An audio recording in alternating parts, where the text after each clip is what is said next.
Test 1, 2, 3. Invited me to church. I hear you talking guns.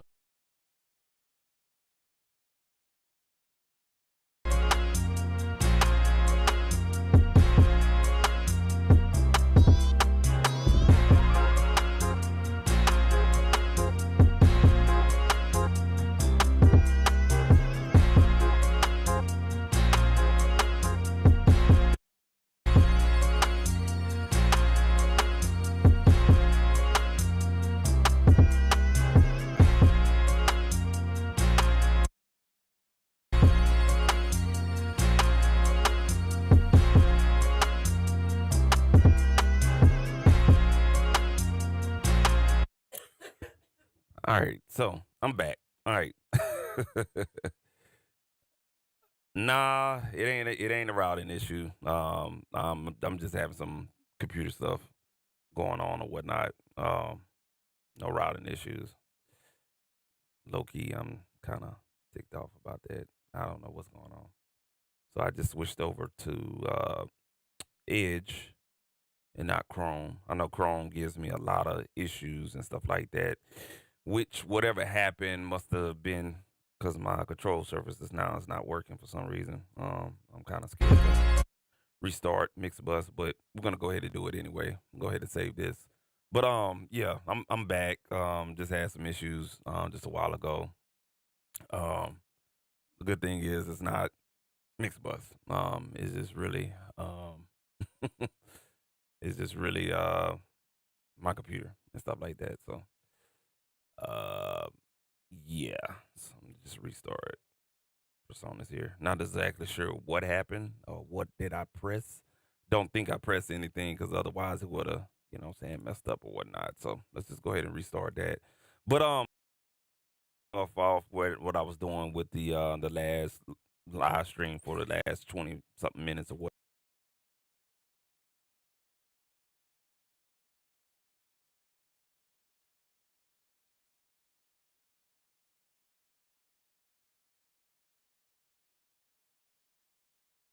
Um, it's they cleaned up a lot in there. I had some issues with mixing in Mixbus, just kind of like some DSP issues, some performance issues on my system.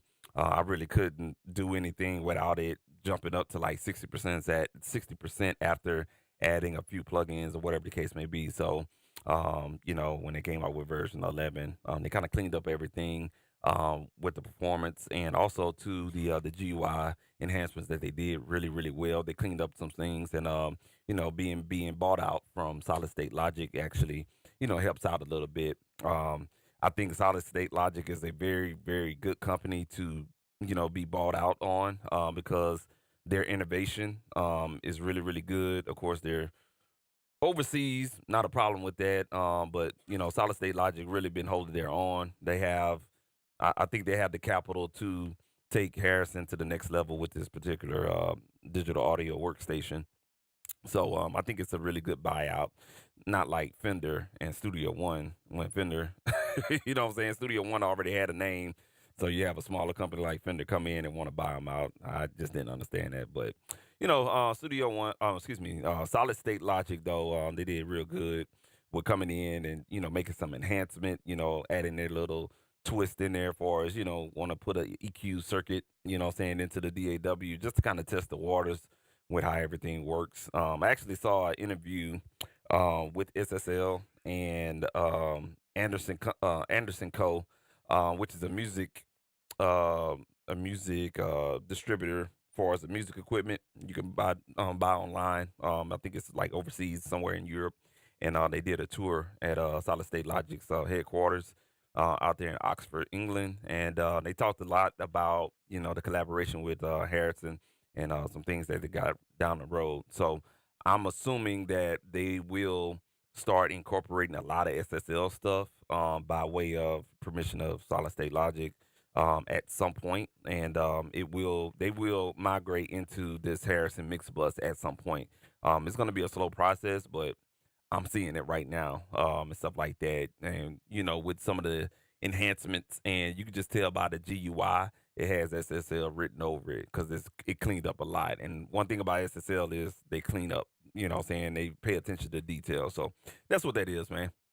But I think Harrison, it being mostly film and post production type of company for a very long time, and they're trying to get into that music market, which is like hella big and stuff like that. So that's what they're doing. All right, I just gave my computer a break and see what the hell's going on.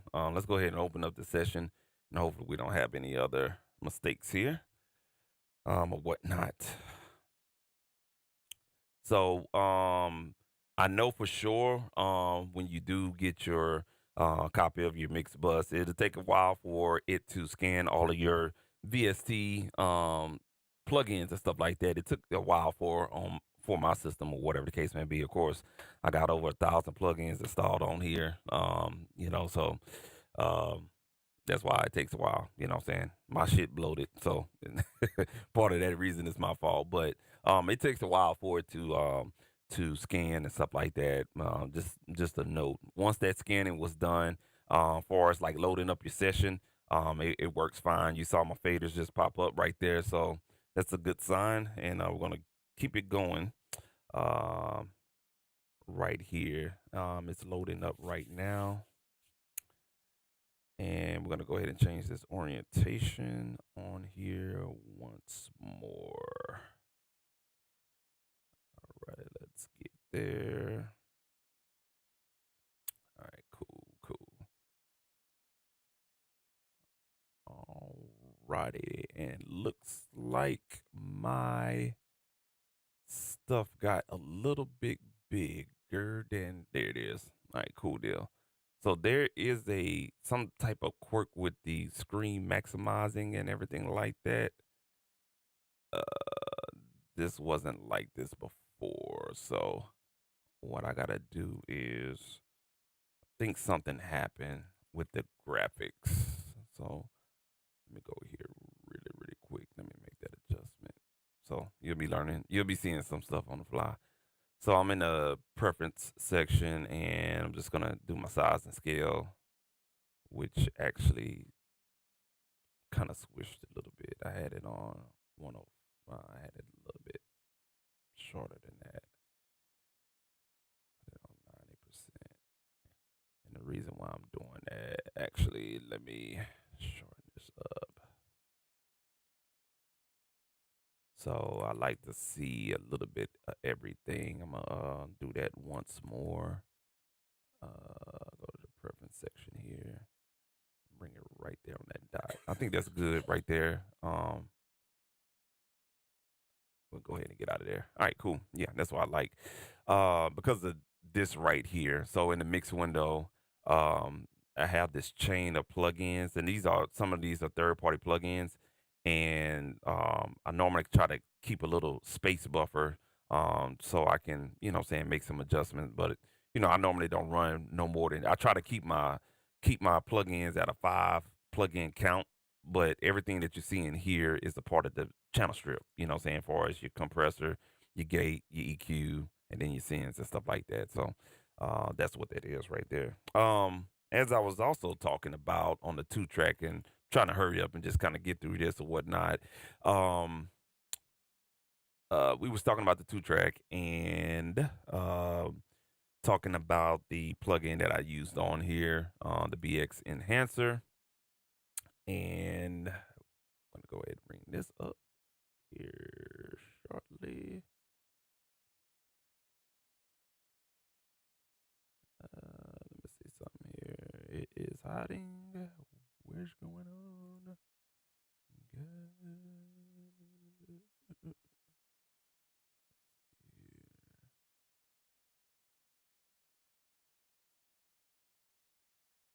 Oh, there it is. It's hiding. Yeah, my something's going on with my graphics on my laptop. It keeps bringing everything down to the laptop screen, or whatnot. But so yeah, we use the BX Enhancer on the 2-track. Very simple plugin, kind of like a channel strip, but for layman's terms, far as if you don't understand, I think this plugin is kind of made for the person that kind of don't understand mixing, if that makes any sense, because your compressor is kind of like a one knob type compressor with a, saying a very simple release knob, switchable attack, and then a threshold. The character is basically your ratio. Color section is EQ and a couple other things, and that's it. So just use this plugin to kind of enhance 2-track instrumentals that I normally get in sessions, just to kind of keep it simple. That way, I don't overdo anything as well. Um, Also, too, speaking of the 2-track, we kind of want to talk about the. I'm trying to double check and make sure everything is moving right. Kind of want to talk about the uh, this focus window down here. This right here is pretty cool. I have to say, it's pretty cool. Um, I like it and I don't like it. The things that I don't like about it is it's kind of stuck over here to the left. Everything is not kind of centered, if that makes any sense. I would like this information to be over here, all of this right here to be kind of centered or whatnot, because as I was mentioning before, you still have to kind of move your eyes and turn your head to the left just a tad bit. Before, you didn't have this focus window or focus section. In the previous version, you had this strip on the left side, which you definitely had to turn your head almost at a 45-degree angle just to see that.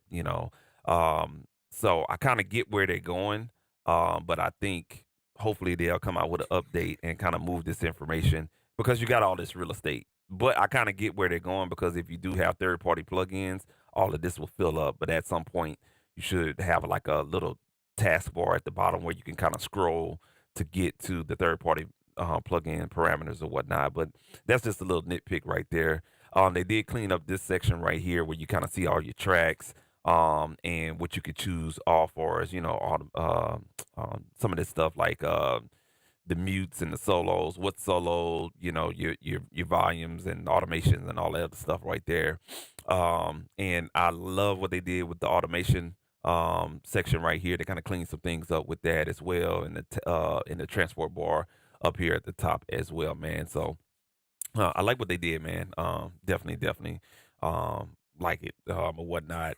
Also, too, another addition that they kind of added, if you're gonna upgrade to the Pro version and not the 11 version, is you have accessibility to the gate section, which is really really handy. To me, to be honest with you, I find it really really redundant to have a gate compressor when you're really not using it for drums, and you just really need to you know, um, kind of mute out some of the background noise with vocals and stuff like that. So to have that kind of built into the mixer window and stuff like that is really handy, or whatnot. So that's kind of like one of the things.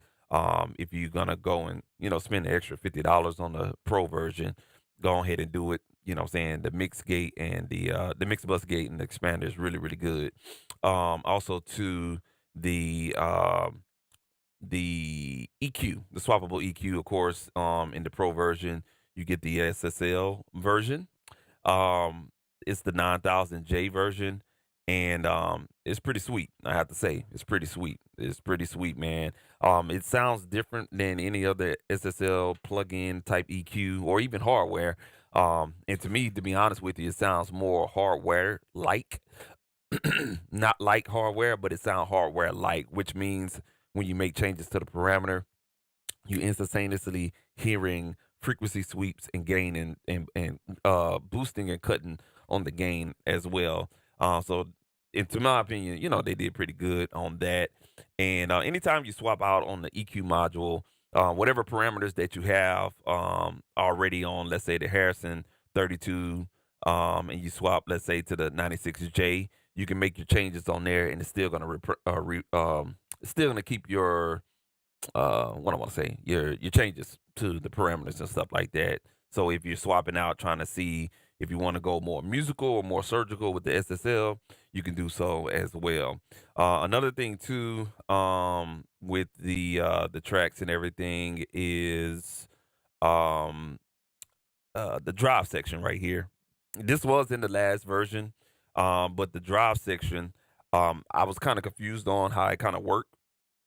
And what you got to do is when you engage the drive section, what you're actually doing is engaging kind of like a preamp, so to speak. And I kind of figured it out with the native version of the 32C, or should I say the Harrison Mixbus 32 console plug-in or whatnot. They have that Jensen preamp transformer feature on that particular plug-in. So with the drive section, when you engage the drive section and you start adjusting the trim knob, it acts kind of like a preamp, because once you start turning that trim knob and you can start boosting, you definitely start hearing saturation and distortion into that trim knob when the drive function is actually engaged right here, which is this bright orange color, or this bright orange light or whatnot. So that's kind of something to keep in mind, or whatnot. And of course, you still have your mix bus sends for as what is highly featured of. And you have your compressor section. Excuse me. They kind of cleaned up how the controls are, kind of made it more console like, and you still have your same basic compressor modes on there: the leveler, the comp, and the limiter. I don't like the limiter. I think it sucks. But the compressor and the leveler, they work really, really well. The leveler is more LA2A ish, and the compressor is basically like your bread and butter compressor or whatnot. But the leveler definitely gives me the LA2A type of vibes to the way it's, this behavior and the compression behavior and everything like that. So yeah, so that's kind of like, um, a little bird's eye view of it. I'm still kind of learning some of the ins and outs of it. Another thing that they kind of changed, as you can see here, is and I'm gonna pop this out real quick so you can see that monitor section. The monitor section, they kind of cleaned that up as well. It didn't really kind of make sense, and it was way over here. But they really kind of cleaned that up. Your processor section allows you to add some of your monitoring plugins, such as decibel from Process Audio. I have the Hears plugin on here. Oh, that's a big lightning bolt. It's storming out here in Houston, so I apologize for that. And the Mix Checker plugin, where you can kind of do your monitoring, as far as like hearing it in one of these fake environments and stuff like that. You can actually put that before the monitor section, and not have to worry about having that on your master track and altering any type of sounds. You have your favorite plugins that you can go and put right here and stuff like that, which is really, really good. And also, this a little sidebar, you can pop out, the kind of like your track arrangements, hide tracks if you need to, your favorite plugins and your mixer scenes, which I really, really like. And I'm glad that they have that in there, because that was something that I used very a lot in Studio One, was the mixer scenes and stuff like that. So yeah, it's really, really cool, man. Let me make a change real quick to this camera here. I don't want to screw anything up here. Give me 1 second, y'all. Get out of here so y'all can kind of see my face a little bit. All right, cool. Don't want to be rude to anyone out there. I'm kind of hurrying this up so I can kind of catch up back as far as what I was trying to do. You know what I'm saying? All right, cool. Or whatnot. Yeah. So talking about this again, the mixer scenes, like I said, it's really, really cool, because you can say, let's say one day you worked on the vocals and you did some EQ changes and did some routing stuff or whatever the case may be. Then you can save that. Then you come back another day and you made some changes to the buses, made some other volume changes to the tracks and stuff like that. You can save that. And so you can kind of hop around to different mixer recall sections and whatnot. And then when you have a final mix, you can save that as well. So it kind of like it's a save session, but it's not. But you can still kind of recall those mixer settings, which is a really, really good feature, or whatnot. So that's kind of like a section that you could pop in and out, and you still have the monitoring section here. And that's something if you need to see it, if you want to have it open. All right. But you can kind of pop it out and have more. It ain't that much real estate, and it probably just depends on your video card, your screen resolution, and all that other stuff. But it's really not that much real estate. Maybe two tracks that is taken up from the right hand side of the display, And getting back to this monitor section, you have these different solo modes or whatever the case may be. What I really like about it is the left and right functions that you can do. So if I was to hit play, you can only hear the sound.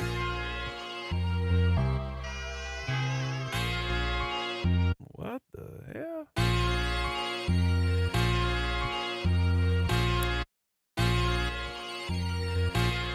As far as like what you're basically what you're hearing in the left and right and stuff. So yeah, that's a really cool really cool option right there. Make some changes over here. So yeah, you could definitely solo and hear the left and right information, or you can mono and dim, and adjust the overall volume that's coming out to your headphones, and then also mute as well. So if I was to turn this down, you guys won't hear that information, and that's coming like to your headphones and your speakers and everything. So that's pretty good, right there, man. So I think that's all I'm gonna really kind of cover. I think that's mostly what people are kind of looking for. If you're looking for anything else or any questions, I'm gonna kind of open this chat back up. I kind of caught back up with my time and everything. Um, my bad. And if y'all was talking, I just only see DJ Big Red, but um, I'm gonna run down this list real quick, make sure. Yeah, yeah. I think that's gonna happen too, man. And so and me and Big Red, we be up in here chopping it up and stuff like that. Uh let's see here. See here. So Red kind of made a suggestion, or kind of mentioned need to incorporate more SSL channel strips. 4000 G in the origin 4000 E. Yeah, I think they're gonna do that, man. Due to the 360 app, which is technically only used for the UC1 controller. I think I'm saying that right. The SSL controller. I think that's the only reason why they have the 360 app. But I think what they're gonna do is take what they did with the 360 app and how you can use the plugins and incorporate that same type of technology. Because if you look at it with the GUI and you have a real good resolution on here, when you zoom in, the characteristics of what you're seeing on the graphics is the same kind of shade and the same kind of saying it's a different look before SSL acquired Harrison Bus. They kind of cleaned it up and it looks like the 360 app. It's kind of like has a machine refined look to it. But back to your point though, man. I think they're gonna incorporate that here pretty soon. I know there's a lot of requests about and you was in the live stream too. Yeah, you was in the Harrison Audio live stream the other day. My boy DJ Big Red. A lot of people are requesting the SSL compressor 500, well, the compressor section to be incorporated in there. I think that's going to happen in the next update for sure, for sure. I know it was said that they're waiting on permission from SSL, so that's just something that they're gonna work in on the software side. But definitely the strips, though, man. I would like to see another EQ in here. And it's super easy. And then start incorporating, the SSL compressor in here would definitely be what's up, man, for sure. Definitely, man. Let's see here. Another question here. Yes. Undock the edit and mixing tab from within the DAW to you. But yes, because I'm having that issue right now. Far as like switching back and forth. Because what for some reason it's like what I was doing earlier. Let's say for instance, I let me try to go to this right here. So on this track right here, if I go to, I'm gonna see if it does it. If I go to plugin selector, it automatically goes to the editor page right here, which is, what I'm saying, it's just another half a second that you got to go and hit Alt M on Windows to get back to your mixer window if you want to keep it on the mixer window. and everything like that. You know what I'm saying? So you have to go here, boom, you know what I'm saying, and then add your plug-in or whatever the case may be. So um, that's kind of annoying to be honest with you. But yes, I wish they can undock it. Because if you go here, you're good. If you go there, you're good. But you have to kind of aesthetically, you have to move your eyes up here, move your eyes back here, and stuff like that. So yeah, you're right on that. I think that's something that they need to clean up, or whatnot, and start being a little bit more flexible with how they have this built, or how they have it. Whatever they allowing SSL to help them out for as the development of it and stuff. Um, let's see here. Yeah, 4000E, man, with the SSL compressor section. That's the two right there. And I think once they start incorporating that, man, telling you. And then next thing you know, you start incorporating some of that SSL drive, preamp drive, features in there too. Yeah, a lot of people gonna start flocking to it, man. I really have high hopes for it, man. Like I said, I've been kind of sticking around with it since version 3.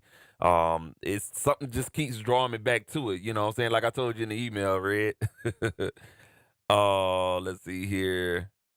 Oh, I never thought about that either, incorporating the G bus compressor on the compressor section. So if you're watching this and you kind of new to what Mixbus is doing and stuff like that, there is actually a master Mixbus section. And I'm gonna hide the monitor section. There's a tab right here at the top. You can hide the monitor section. And you can see right here, I can't blow it up anymore, but there's this all right here is a master bus compressor section for the master channel. Um, I really hope that they can switch that out and add a G comp. To be honest with you, just kind of like start adding compression. They can keep the 9000J in there, and add the 4000E, and then man, that'll be awesome right there. I think once they do that though, out of all the features that you mentioned, the 4000E, EQ, the SSL compressor, I think if they add that G comp in there, it's over with. Like it's over with. I think a lot of people gonna put down Luna. I think a lot of people gonna leave Reaper alone. And Mixbus, to be honest with you, I mean for 150 to get the pro version, that's not bad at all, man. Hopefully they can keep that price structure right there. For sure. For sure, man. Take this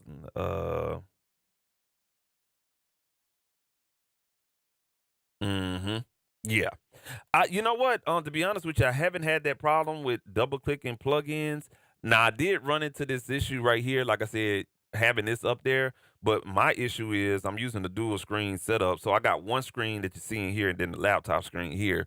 For some reason, sometimes, not all the times, when I double click on the plugin, it'll end up like right down here. But I think it's really kind of like an orientation thing. But I do agree with you. There's some type of weird, quirky GUI or graphics thing that they have going on. Because you look at this plugin. I mean, you flip back from the mixer window from here to here. There's a lot of graphics going on. So I think they need to tighten that up. Look at what Cubase is doing, because Cubase, man, they got a lot of graphic shit going on right there. Very vibrant colors. But you know, it looks like it looks like the graphics are really good, but they're not good. So I think if they kind of clean that up a little bit, they'll be cool, man. So yeah, other things to talk about in here is the like I said, the pin section for as routing is concerned. This one right here, they cleaned up big time. I really like what they did for as cleaning this up. They made the sidechain function a little easier, and a little bit better to read, for as understanding this. And if you just it's just really simple signal flow.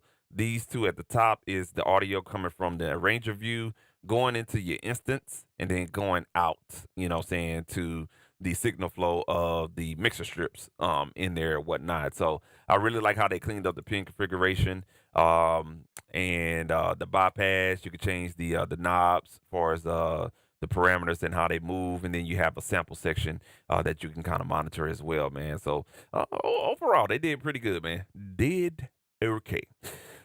All right. Another thing, just to kind of add to it or whatnot, I'm glad they kind of cleaned up the transport section, because I always struggle with the transport section in in Mixbus. But they got these big old buttons which look kind of weird, but they kind of make sense. And if you just hit this wherever your loop is in your track, like let's say for instance I got a loop here, so if I put it here and then if I zoom out, get this loop section here, it's gonna start on the loop section. So when you hit this button right there on those green loop tabs right there, it's gonna go to the loop. So instead of you having to take your cursor and go here, and then go in the loop or whatnot, you could be back here, you hit the play button, stop it, hit the loop button, and it plays in the loop. So I kind of like that little function right there. And you can keep it stuck in the loop, where it just kind of just keeps cycling, keeps cycling, keeps cycling. So, it was just the little things I like about that. Certain other things that you see up here, you have to kind of add for us this little toolbar for us what you want to see in there and all this other stuff. And I'm still, saying trying to get comfortable with some of the stuff, but I mean, their manual is super super easy, man. Super super easy to understand. I like what they did with the smart functions as well, and the snap function is a little bit more fluid. And I still don't like this shit on the side though. I hate it, to be honest with you. If it's one thing I hate about Mixbus, it's the solo, the mute, the recording, the playlist audio, the automation, and the grouping. I don't like those buttons. I don't know. It's just something about it I just don't like. You know what I'm saying? But overall though, man, I mean it's straight though, man. I definitely like it. When I first bought Mixbus 10, started playing around, I was like, nah, it ain't it, man. I'm wasting my money. So I gambled right here, and I'm glad I did. So, yeah. So let's talk about this track right quick, man. Appreciate you, Red, for kind of bringing those questions up. Hopefully, I don't have any issues with it. So yeah, I did demo it first before I actually did, and I was hoping like, man, don't let this thing have a issue once you purchase the license and everything like that. But now I actually mixed this session during the demo, so it was real hard trying to mix this, and you have that little small come in. But it was like a you know what I'm saying? It was real real small. It got aggravating, but I mixed the session before I actually got it, and it was really really smooth, and haven't had any issues. Like I said, I'm streaming right now, and it's doing a real good job holding it. I don't have a lot of tracks in here like I normally would. So for me to be streaming and let's say have all of these tracks, not all of these tracks, that's not a lot to be honest with you, but to have these tracks, I couldn't do this last version. All right, so 2 track, we talked about it. Got the BX enhancer on here. I got a little fade at the end on this 2 track right here. Let's go here. So and I know you guys cannot see this fade button right here. Let me get back to that section right there. So I know you guys can't see this little fade button, but fading in here is super super easy. I'm struggling in Cubase 14 because I'm trying out Cubase 14. I like it, but I don't like it. It's the workflow is just not for me. I think they're doing too much, but it's easy, but I think they're doing too much. To get to the fade function in Cubase, you have to go to a separate menu. It's not built into the waveforms. Here it's built into the waveforms, and it's super easy, man. And you just right click on your fade, and you can choose what type of fade you want. You know what I'm saying? Which is pretty pretty dope, man. I like that.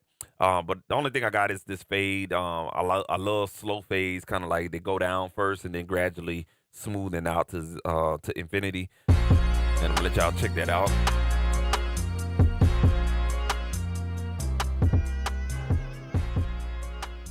And I'm not playing the vocals for a reason. Kind of want to just do a gradual. You see how I kind of smooth? This is probably one of the best fades I done heard in a very, very long time.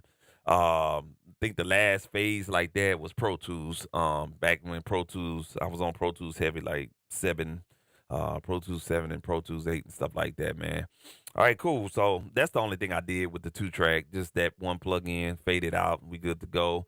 I did have unfiltered audio basement on there, but it was just a little bit too boomy for my needs and for the vocals as well. Speaking of the vocals, we're going to talk about the lead vocal here, which is in green. This is the lead vocal. First thing I have up on the signal chain is the insert going out. So if you want to create an insert, you can do is right click in that particular bay. I call it the plugin bay. Right click in the plugin bay of for the track, and you go to new insert. That will basically give you a box to break out of the DAW. And that's how I kind of explain it. It's a box. It's a breakout box. And what you could do here is kind of like a built-in patch bay.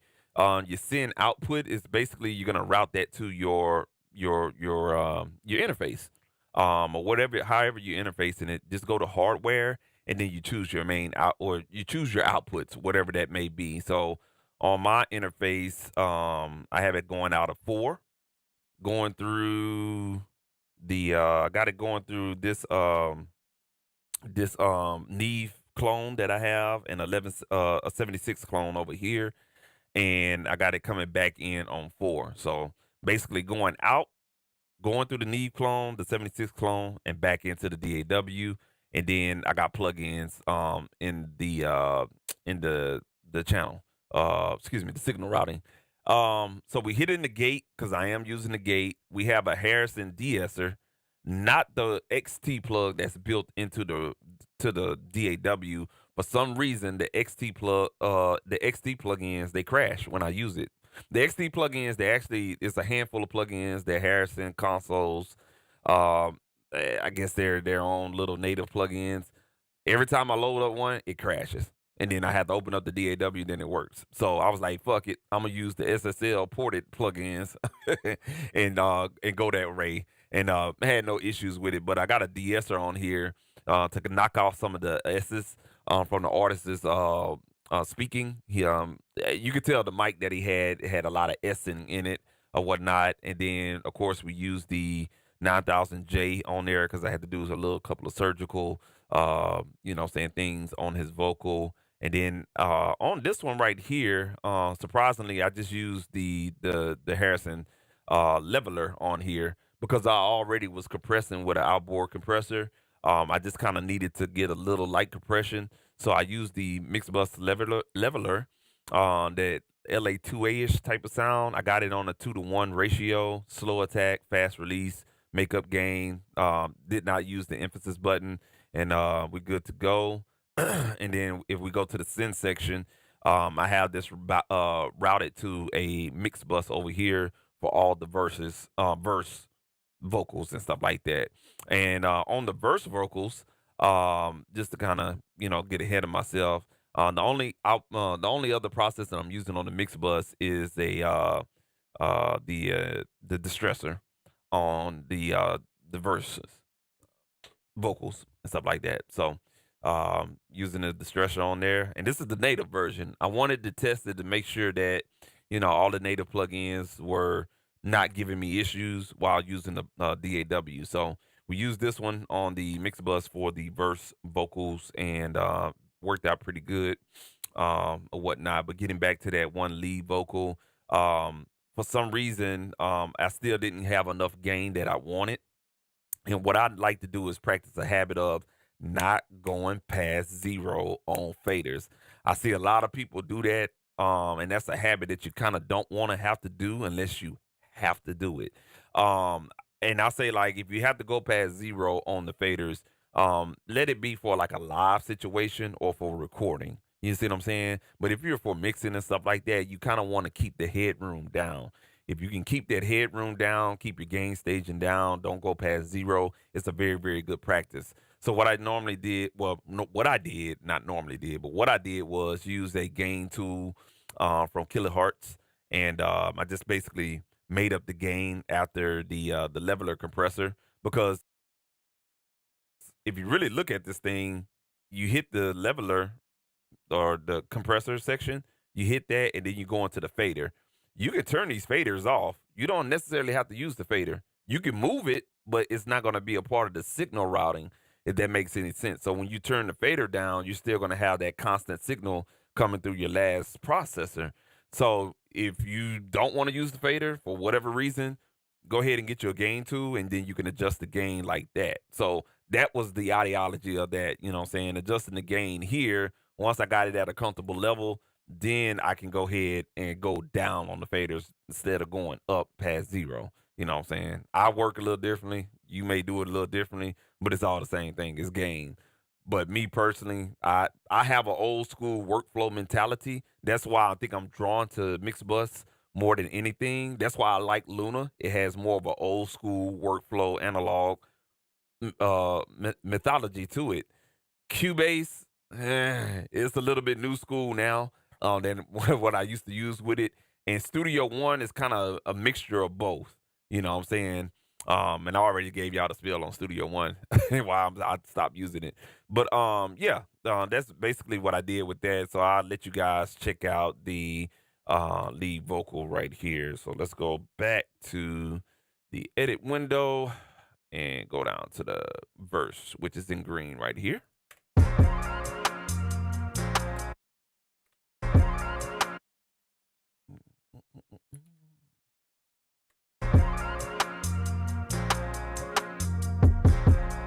Y'all give me 1 second. Something soloed here. I met her up in VA where we were chillin' parlay. I said it's nice to meet you. My people call me C-Ray. I asked about her interests. She asked about my sign, my goals for the future. I said to make her mine. I met her up in VA where we were chillin'. So it got caught up on that loop. Let me turn that off right there. So basically, I'm not gonna bore y'all with the verse or whatever, but that's the verse right there. I had opened this up so you can kind of see what's going on and how the gate really works. So I'm gonna go ahead and solo that real quick and play it back on that gate. I met her up in VA where we would. Let me bring it back just a tad bit because there's a little spacing right here. I'll say it anyway. That's the gate cutting off. It's gonna come back. I met her up in VA. So the gate is really good, very responsive. And I tell people all the time. A lot of people say, "Oh, gates. I don't like using gates. I'd rather just cut it off." I'm lazy, to be honest with you. I used to be that dude that have like 50 million goddamn different clips in there, and I learned that, what I'm saying, at some point you have to control the gain of all of those clips. You just can't go in there and say, you know what, I just need to turn this clip up. I need to turn this volume up on this vocal and stuff like that. And you got like 50 million damn individual cuts in there. You got to highlight all of that shit. And then, on the earlier DAWs, they didn't have a consolidate function in turning it up. So that's when I started using gates. Stuff like that. I was like, man, fuck all that. And so what I'm saying, you use a gate, it'll cut out all that excess, background noise when there's no speaking going on or whatnot. It's very responsive. You definitely have to adjust your attack and release times. You can kind of play with the hysteria and the whole, but in its default function, it works really good. Just really kind of be attentive to your attack and release times, and you okay, man, just for starters, or whatnot. The depth is how far down the gate is going to go down. So if you want to go down to 60 dB for us to cut off of the noise, you could do that. If you want to go down just a little bit, hey, it's all good. I normally set mine to the max and then adjust it by taste, you know what I'm saying, or whatnot. The next thing, excuse me, hold on one second. I think I showed y'all everything. Yeah. So the next thing is the ad-libs. This particular track right here, let me just solo that one. Shit. So this track right here is a little cutout I did on the lead vocal. So what I did was I duplicated this whole entire track right here, duplicated it, and then it created another insert, but for some reason, and I haven't figured it out yet, it was, even though I had the first track solo, I had this one solo, and it was no audio clip on this particular track, it was still playing out of both tracks. So I just disabled the insert. Matter of fact, I don't even need it. So let me go ahead and delete that out of there.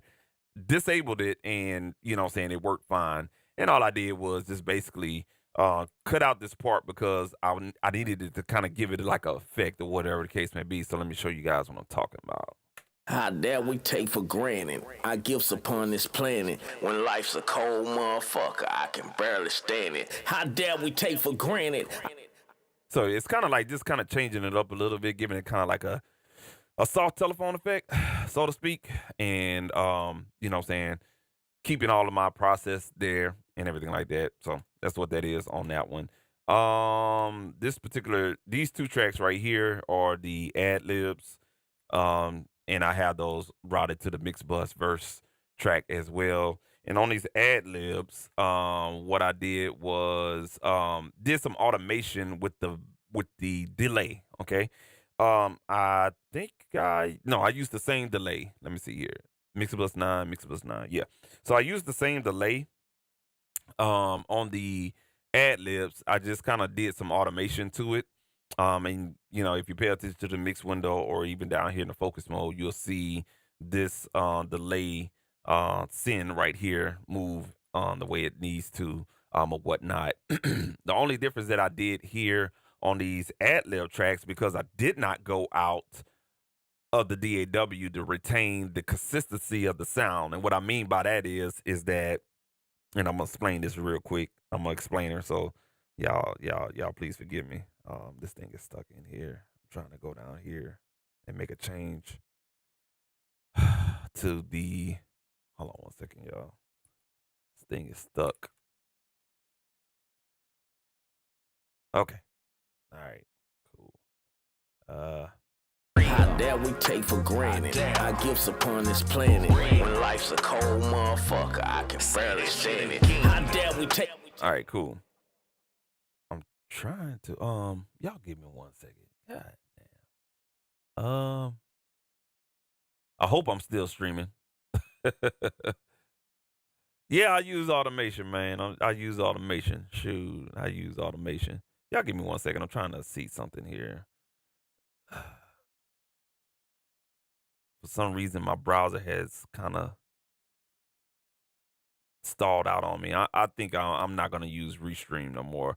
I've been having a lot of issues with Restream, and I think I'm going to switch back over to StreamYard. I had some things set up in Restream, but for some reason, it's not working. I can't really switch, but I still see myself. So I don't know if it's this damn computer or what, but let me do something here real quick. Cause now I can't access the goddamn bottom half of my damn computer. What the fuck, man? If you can hear me, Big Red, let me know. I just want to make sure that everything is straight, or whatnot. But let me get back to what I was talking about though. So yeah, I forgot my train of thought, man. Let's see here. Yeah, on these ad libs right here. How dare. Damn, bro. Yeah, I'm having some quirky things going on. Now my mouse click is not working. So let me see what I got here. I can't even.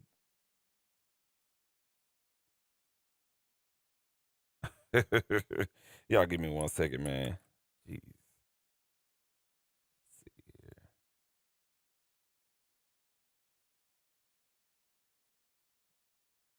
I'm gonna have to shut some things down here really, really quick. A lot of these. Well, that'll do it. These damn browser based streaming. I'm trying to find a different solution for streaming, man. It's just hard right now.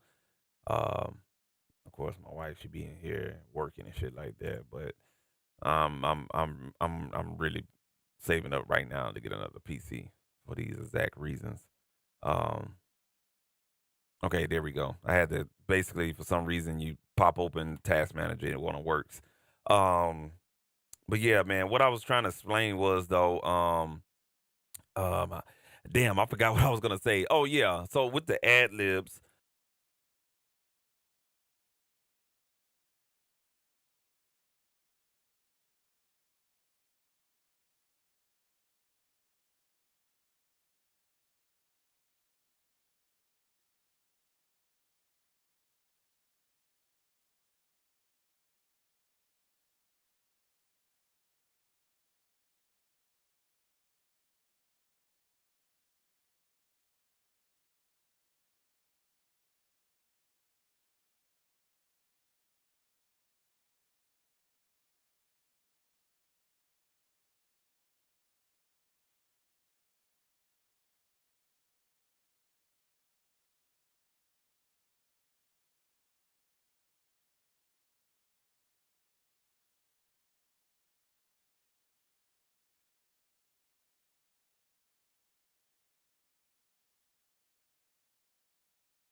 Okay. No audio. So yeah, there's a I so when I get here, these keyboard functions with this streaming thing, I gotta remember to just disable that, man. Y'all give me 1 second. Shortcuts. That's what's going on. So every time I switch windows and stuff like that, and I make a change, it's basically doing all of that stuff, and I can't turn off the keyboard shortcuts in here. So I apologize for that audio situation. Um, hey man, look, I look, man, I can't help it, bro. I really can't. I really can't, man. I really can't. It's so and just to kind of let you know how Restream work. As soon as you touch the browser, you know what I'm saying, it does something like as soon as you touch a browser and you go back up and you click on here, for some reason it remembers the keyboard shortcut. So that's just something where I'm just moving fast. I mean, I wish I had, I wish I was a YouTuber and I had somebody doing the live stream for me. So I apologize on that. Um, or whatnot. I try to clean that up a little bit better, man. But I kind of gotta like when I'm switching windows. This is one of the things that I gotta do. So I apologize for the audio and the video. That was on me that time. So get back where it was though. Yeah, the EC300 plugin, and the reason why it does that because I'm trying to find the plugin red, and this is what happens. It it'll basically it'll end up down here. So like you said, you mentioned before, you have to kind of hit the edit window instead of double clicking for it to come back up. You see what I'm saying? So you definitely was right on that. But this is the plugin that I've been using as of lately, the Mic DSP EC300 delay plugin. Really, really good plugin. Basically, if you really think about it, you get three plugins in one, three delays in one. You get a tape delay, you get a digital delay, and what they call the analog delay, and stuff like that. So it's almost like you have tape delay, regular delay for as digital, and then you have the analog delay. Is kind of like the what they call that, like that rolling delay with the tape at the top. It's kind of something like that, man. But you get three different delay engines in here, and this this is it's very very high quality. All the mixed DSP stuff is high quality, and the good thing about it is it's very very very very low on your DSP usage or your CPU usage, and stuff like that. Man, come on Rockets, let's win. I'm sorry, I'm doing this watching the Rockets game at the same time, but this is a really, really good plugin if you want to use delays on your vocals or your instrument tracks and stuff like that. I definitely will reach for this first, because of the low CPU usage that it uses and stuff like that. Other than that, on the Ad-lib tracks, I'm using the Kush Audio Omega Transformer plugin, and the only reason why I use this because I went into a Neve clone, so I kind of wanted to have that Neve sound on the vocals. So that's why I use the Kush Audio Transformer plug in first on the inserts. Then you go down and on this particular ad lib, I had to do something surgical. So I just, pulled up the native version on here. Good to go. Did some EQing on the stuff like that. And yeah, man, that was it. So let's go ahead and play a portion of the verse so you guys can kind of get a gist of what's going on. All righty. Play about right there.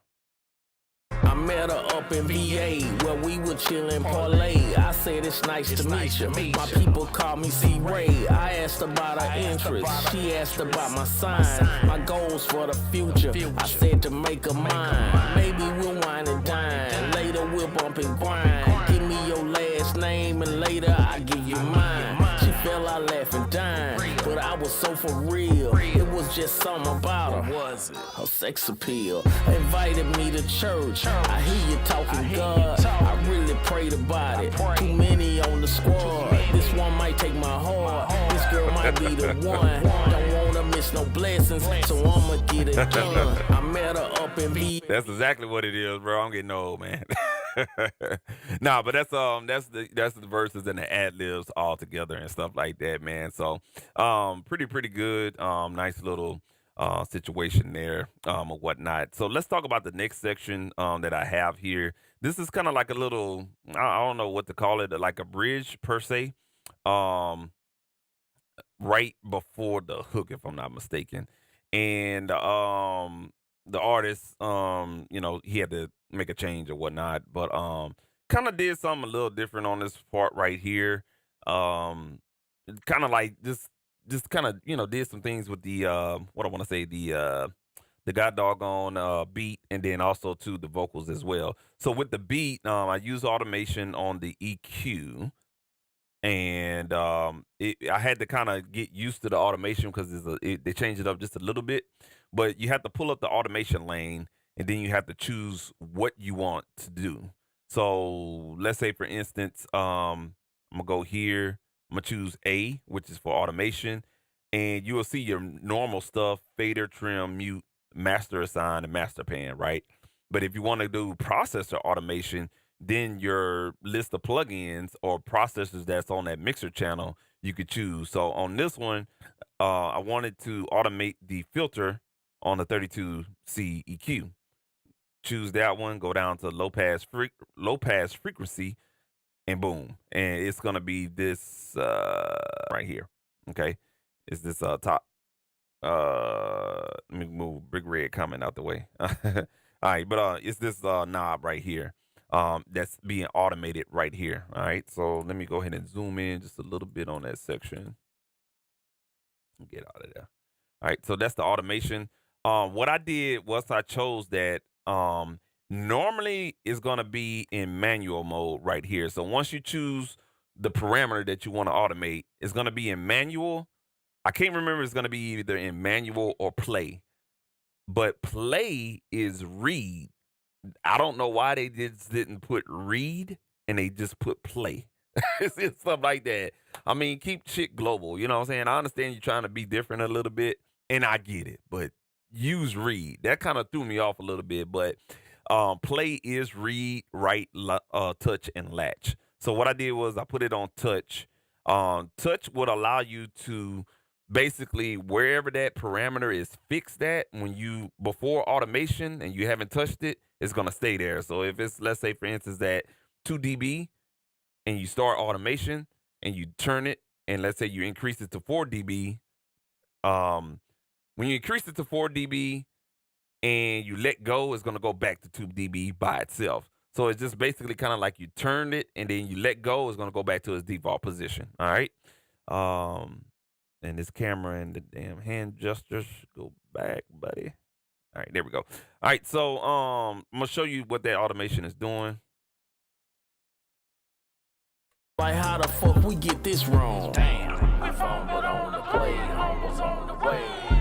We fumbled on the play, and humbles on the way. How dare we take for granted? So I hope you was able to see that graphic I'll solo the beat.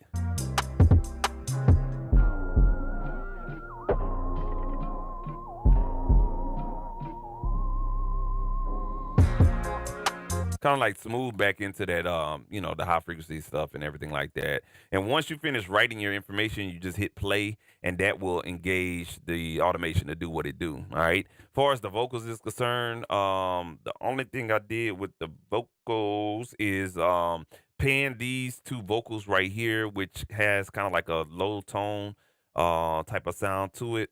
Gonna go ahead and highlight both of those tracks. Fumbled on the play, humbles on the way. We fumbled on the play, and humbles on the way. I don't even think I EQ'd those. I just kind of kept them the same because he already has a voice where, he don't require a lot of EQ. Just based on his voice, there's not a lot of bass. There's some highs that's really, really good in his voice, and he has a mid-range type of voice. So you really don't have to EQ it too much. So what I did was just really kind of routed the vocals to reverb, and that was it. Yeah, just only to reverb, and then I have all the vocals from the Mixbus, and kind of like how I do it in Studio One and any other DAW that I work in. Let's say for instance I got a hook bus, verse bus, and all that other stuff. All of that gets routed to a master vocal bus, and that's what we have that on way down yonder over here. All right. vo- God dog it. Mixbus does give you 12 Mixbus tracks, so I have it on the 12th track, all the way at the end, or whatnot. And I kind of figured, with the Fader Port 8 that I have here, I can't get to that 12th track, so I got to remember just use the 8, and stuff like that. But otherwise, man, it's way down there. All right, cool. Let's see here. We're gonna go to the hook though, back and talk about that weird part. Let's go up here. This other little high pitch part right here. I did what I did with this one. Yeah, I did some EQing on that. So kind of mess around with the mid range, tucking out some of the nasalness on the mid range, and also doing some high and low pass filtering on that one to kind of give it that telephone effect. We fumbled on the play and Homer's on the way.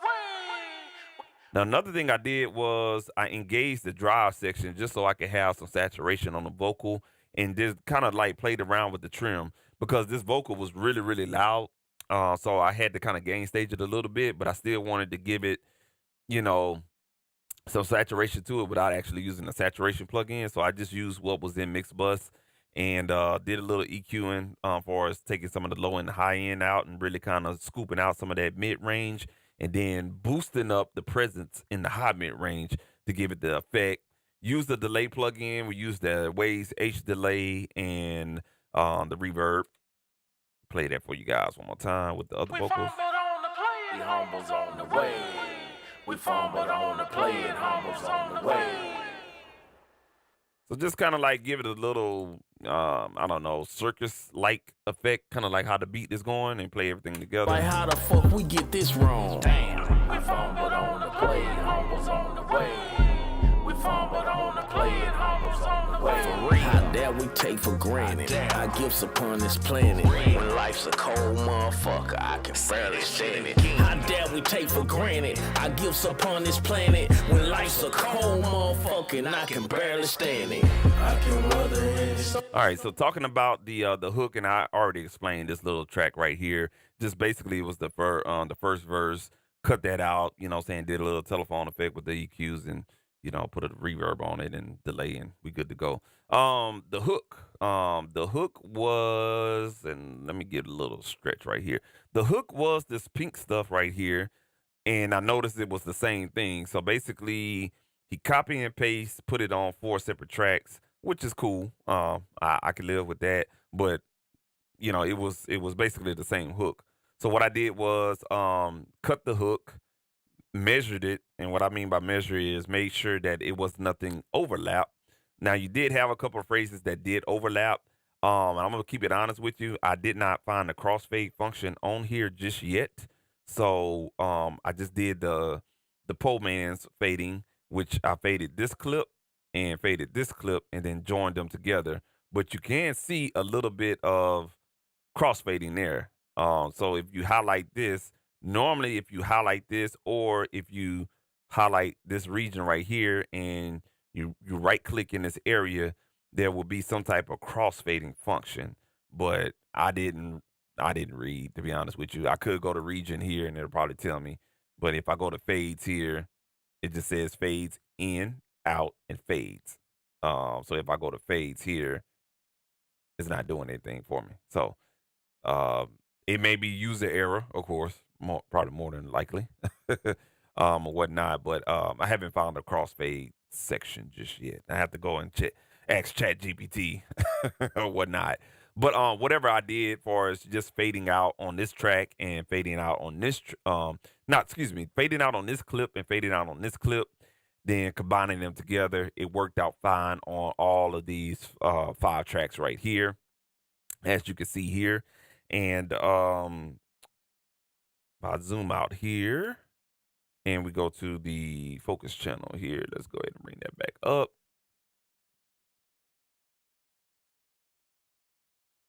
Let's see, let's take that out of there. All right, cool. I know this high pitch and this high pitch section right here, I had to do a lot of EQing to kind of fit it with the low vocals and stuff like that. And of course some gating in here because we have a little bit of space here, there, and there, and here. But this section, I can weather any storm if you're by my side. so if I take that EQ out, I can weather any storm. and that's the wrong track. Hold on, y'all. A second. Hold on. All right. I can weather any storm if you're by my side. So I really had to clean it up a little bit. And one thing about the 32C EQ is it's very musical. You're not gonna hear a very abrupt or a very noticeable change once you start boosting and cutting. Your ears gotta kind of get used to that very subtle, gentle, asymmetric slope that they have built in, but it's very musical. So you have to kind of make some, adjustments a couple of times before you can actually hear what's going on. But once you bypass that EQ, you definitely hear a big difference. So that's the good thing about this particular EQ. But you can hear it right there. That vocal was just so much in your face, and I had to carve it out so it can make room for the other stuff in here. So I can weather any storm. that's with the EQ out. I can weather any storm if you're by my side. So really kind of cleaning it up using the leveler. No. What compressor did I use? No compression on here because I used bus compression. Just EQ. Then there was another high pitched vocal, kind of like the same way, did the same exact thing, EQ'd it. You know what I'm saying? I can weather any storm with you by my side. Didn't use. I was gonna use auto tune, but I was like, you know what? It doesn't call for auto tune. You know what I'm saying? It has a very distinctive purpose, uh, pitch on here or whatnot. So yeah, we got the EQ here. I can weather any storm with you by my side. Just to kind of really kind of let it cut out through because you can hear like the recording and stuff like that. Just really kind of pushes out there and really clean up some of that low mid that you're hearing there. Um, and then once we bring in, I think this one right here, this is kind of like a regular low voice. I can weather any storm with you by my side. If you gon' ride and ride. I EQ'd this one, really cutting out some of that low mid. If I bypass that EQ circuit here, I can weather any storm with you by my side. just taking out a little bit of that low mid really kind of fits it in place as well. Again, no compression on that. We use bus compression where all these hooks are being routed to, and then these sections right here, same thing. Scooping out some of that low mid.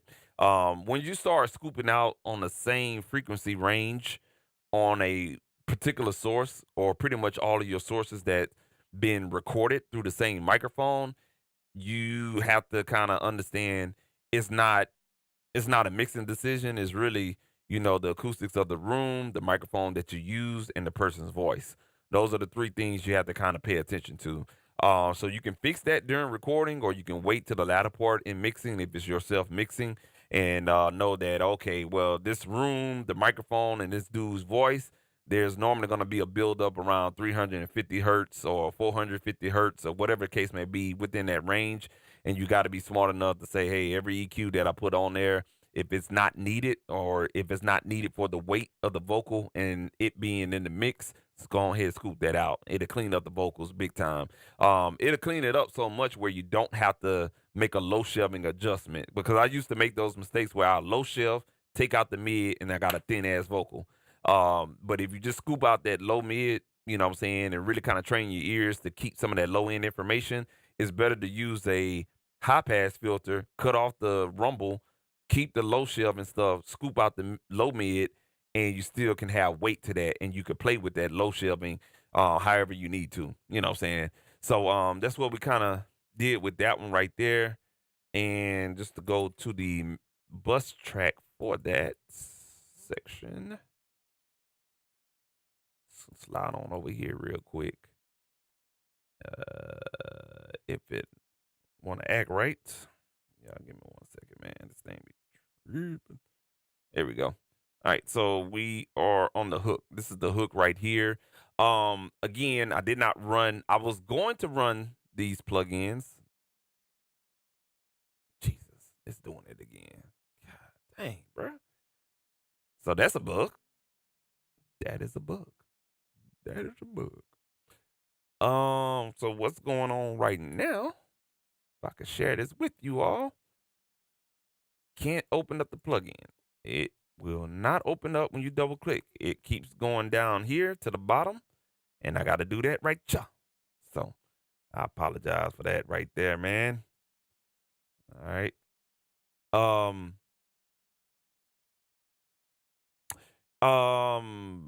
Right here. Yeah. I'm sorry. I'm looking at the game. Rockets are winning. So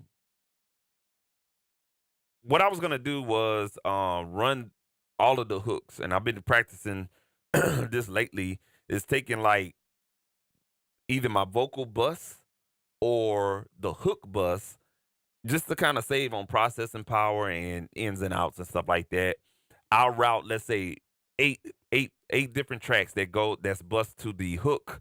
I'll route all of that to the bus track, and then I'll take that bus track and route that to a stereo preamp that I have over here. I got two stereo preamps. Just depending on the flavor, I got one solid state, one supposedly two. I don't know, but but I'll route one to either or, whatever the case may be, just to give the vocals a little bit more life. I ain't feel like doing that, you know what I'm saying? Because I really kind of wanted to test, how much, DSP power this thing can handle. So I used a really, really good preamp plugin that I highly recommend anybody, what I'm saying, go seek and find and wait until it come on sale. And that's the Hilby preamp plugin. I ain't gonna lie to you, I never heard of this company until I saw what's the producer name, man? Oh my goodness. Beats by the Pound. One of their producers, man. KO, I think this name is. Shit, I'm having a brain fart. But anyway, man, they was advertising for Hilby, and it was a particular processor that they had called Fat. And I was like, I never saw that plugin before. Did my research, it was made by a company named Hilby. Come to find out, Hilby, makes a couple of outboard processors or whatever the case may be. But the plugin, and there's another one called the Hilby Mo 67. Both of those plugins are like $200. Super ass expensive, man. But I caught one of them on sale on. I signed up and did the demo. I caught it on sale. They did a special demo. Excuse me, a special promo where the plugin was discounted for $50. Then I caught the Mo 67 on a Plugin Alliance EXT sale, which is like an external sale, for $25. So I got both of these for like $75, man. And really, really cool plugin. But it really, really sounds like, hardware gear. I kid you not. I did a shootout last year around this time. I think it was in June last year. I did a shootout on some of the preamps that I have here in the studio, and this thing is real good. It's it's really, really good. But I use this plugin to really kind of bring out some of the nuances out of all of the vocals on the bus track and everything like that. So just nothing special with a preamp. You're just looking for something to really give it character, really kind of bring out some of the nuances and some of those frequencies that you're not hearing in the raw recording or the raw mixing or whatever the case may be. And that's what I used on that hook bus, and then used a little bit of EQ, of course. There's only a 3-band EQ, boosted up, what I'm saying, these 3 fixed frequencies, just again getting a tonal balance. Then follow that up with a Manley very variable mu style compressor right here, and came back with another compressor, and I've been in my multi-band compression bag. This damn plugin, man, keeps coming down here. This shit aggravating as hell. And it's this one right here, the G3 multi-bus comp. And what I did was compressed, believe it or not, I compressed the low end and the high end, because what it was doing with the hook was it was like it was too airy, and I didn't want it to be airy. So I compressed the airiness. It had some type of low end that I didn't like, but it was useful, but I didn't need it too much. I compressed it a little bit. Then I didn't compress. Well, I did compress just very, very slightly on the mid range again, just so I could have a consistent sound and not have it sound so mid range ish, if that makes any sense, as far as the compression that I was doing on the low and the high end. I know that sounds confusing, but it makes sense. Let me show you. I can weather any storm with you by my side. If you gon' ride, then ride. If you gon' ride, I can weather any storm with you by my side. If you gon' ride, then ride. If you gon' ride, I can weather any storm with you by my side. If you gon' ride, then ride. If you gon' ride, I can weather any storm with you by my side. If you gon' ride, then ride. If you gon' ride. So it kind of like, you can hear that, it was very lopsided, the highs, even though it sounds like the highs are brighter, what it does is kind of even out. It kind of, it's just kind of like an iron. It's like wrinkles in pants or a shirt that you just got out of the dryer and you need to iron it out. That's basically what this multi-band compression was doing, just iron out that whole hook far as the frequencies are concerned. And man, it definitely did a joy right there. Followed it up with a Mic DSP, the Retro EQ. This thing right here, shit. I know there's one out there called the Lursen Mastering EQ. Nah, bruh. This motherfucker bad, bruh. Like, if you want to master an EQ, try this one out. The 4020 Retro EQ. Badass EQ, man. I'm talking about, again, Mic DSP. They make some good stuff, man. But I mean, you turn a knob. I ain't never had a plugin where I could just turn a knob and I just hear it instantaneously, and you don't have to kind of boost it up so much. Like you hear the processing. Really, really good. And I just used it really to sweeten up the mid range and add a little bit more weight to it. And everything like that, man. And we're good to go.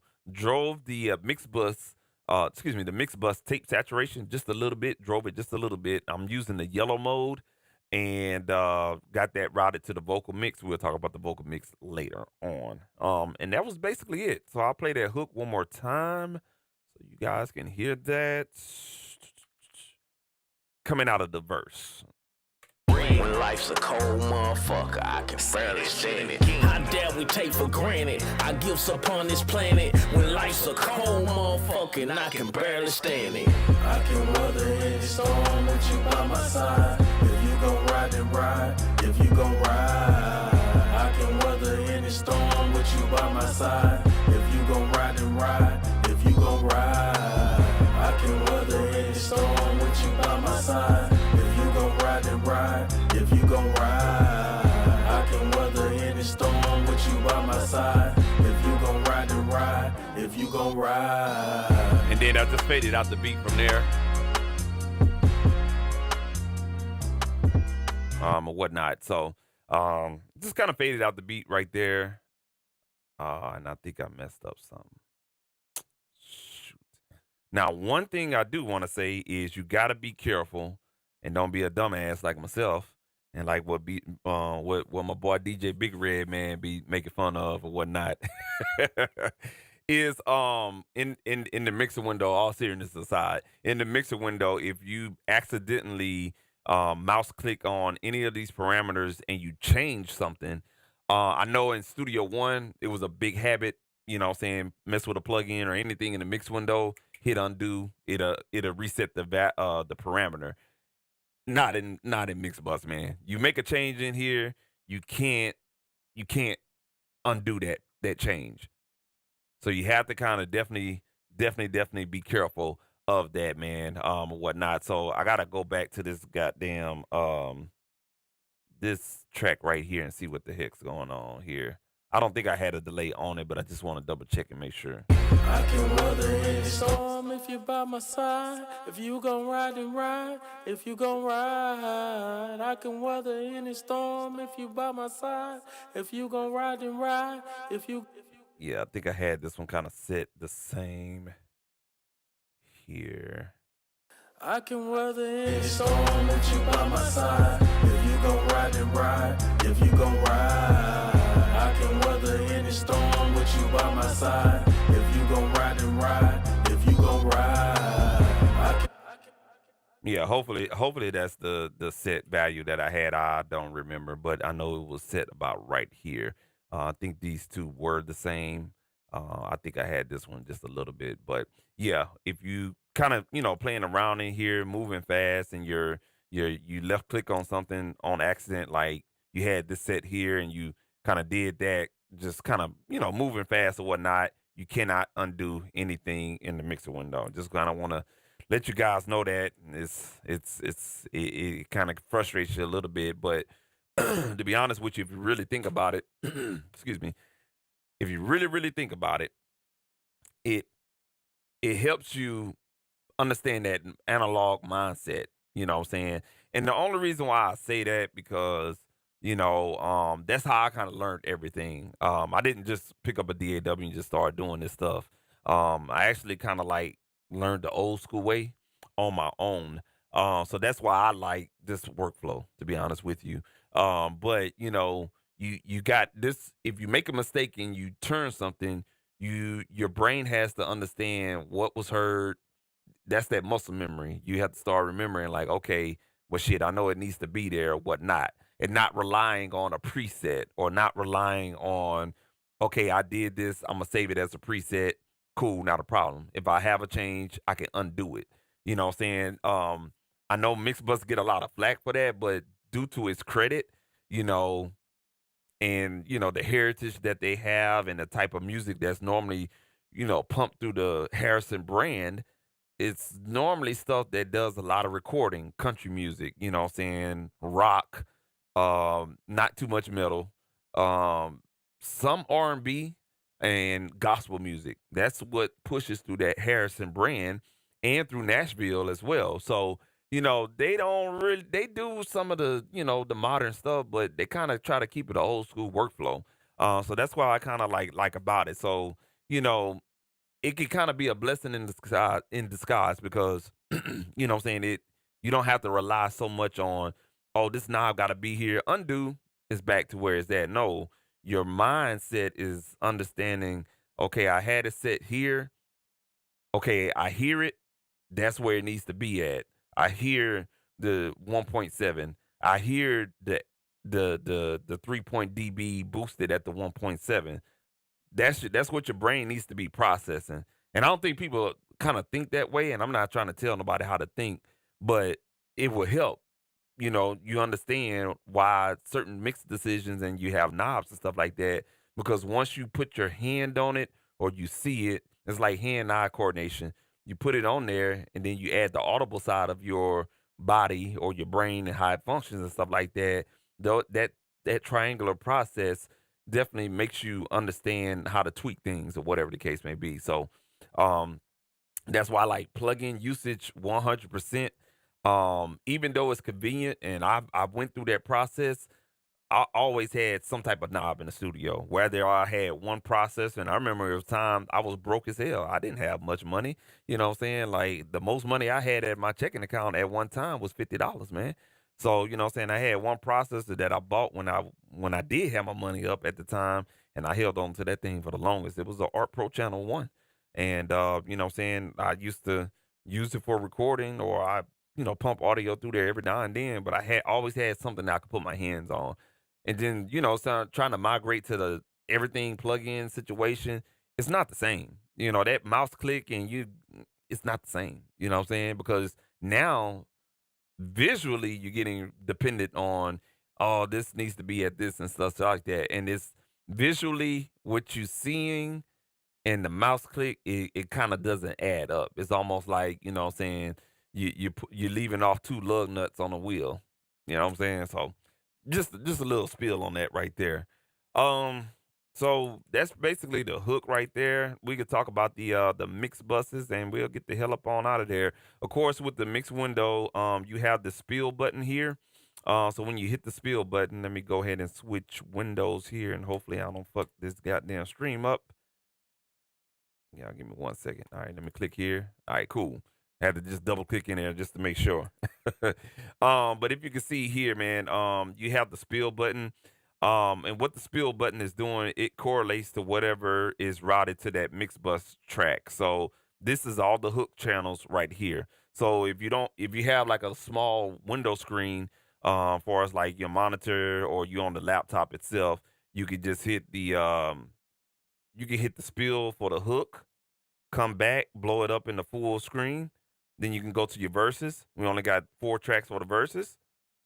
Undo that, you know what I'm saying? And then we don't have nothing on mix 3, 4, 5. We'll go to the delay track. All the tracks that has delays that's routed to the delay bus track, you're there. You feel me? The H delay, we only got 2 there. Reverb, that's all the tracks that's routed to the reverb.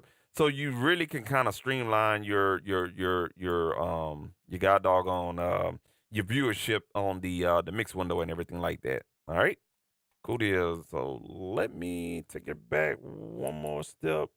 My Rockets are winning. We should be good to take this bitch back home. Game 7 at the Toyota Center. And then we got the vocal mix as well. We'll unspill that one. And this is everything that's routed to the vocal mix from the original mix channel. Excuse me, the mix tracks or whatnot. Only I got that little part where that little bridge part. Those are the only ones that's routed directly to the vocal mix track itself. Everything else is coming from these mix buses right here. So the hook, the verse, they're all routed to the vocal mix track, which is down here. Speaking of the vocal mix track, I have that set up really, really easy. I only got one process on there, and I've been playing around with the this Neuro Audio Xvox Pro plugin. I really like it, man. This thing is badass. I really like it. I don't know what kind of wizardry they have in this plugin, but it's badass. The compressor modes that they have in here, it just does what it need to do, and you don't have to make these changes for us like ratio or the threshold or the attack and release. It's just a one knob function. It gets you in there, in and out, get the ball rolling and stuff like that. And the tone section is really, really easy. And it's really kind of like a sweetener too. That's how I use it. I use it to add the air because the air on there is super bright. It's not like the Mog EQ, the Mog 4 EQ. It's the Mog EQ4. It's not like that. That air band is a little bit more lenient than this one. This one is very, very aggressive, and you just add a little touch on there, and it'll brighten your vocals up the way you need. And then sometimes I'll play around with the mid or the highs or the lows. But in this case, in this vocals, all of these vocals, I really didn't need to turn off everything else, save you some CPU usage, and you're good to go, man. Um, did some simple EQ adjustments right here, and that was it, man. And everything here is routed to the master. All these mix buses are routed to the master again, except for my hooks, my verse vocals. All of those go down to the end on the 12th mix bus channel. And then we go to the master section. Ain't too much going on right there. I turn off the limiter. So if you do use Mixbus, let me give you another tip. If you do use Mixbus, turn off the fucking limiter. Because that limiter is fixed ratio, threshold, attack, and release. It's just one button. It does sound really, really good, but once you start processing and using your plugins and stuff like that, and you get to the final stage of your mix, you're gonna see like your mix sound deflated. It doesn't have any punch. It's because that limit button is on. Turn that shit off. You know what I'm saying? That's my advice. You know what I'm saying? If you record other type of material, it may be useful. But for hip hop, R&B, urban generic, generic, urban genre music, stuff like that, turn it off because it's gonna have a lot of energy pumping through there or whatnot. And I didn't use the EQ on here. The only plugin I put on here was the damn, bro. Like none of these plugins are pulling up. This is crazy. Y'all give me 1 second.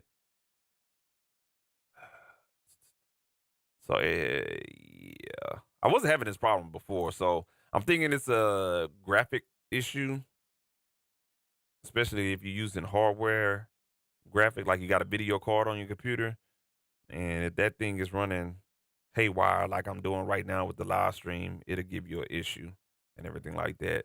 All right, cool. So or it just may be the scaling on here. I don't know. Shit. You know what I'm saying? I have to email that guy Nathan and ask him about this. But yeah, this plugin I'm using, I was gonna use my, my warm audio bus comp, but I was like, nah, let me test out the VST, make sure everything is working good or whatnot.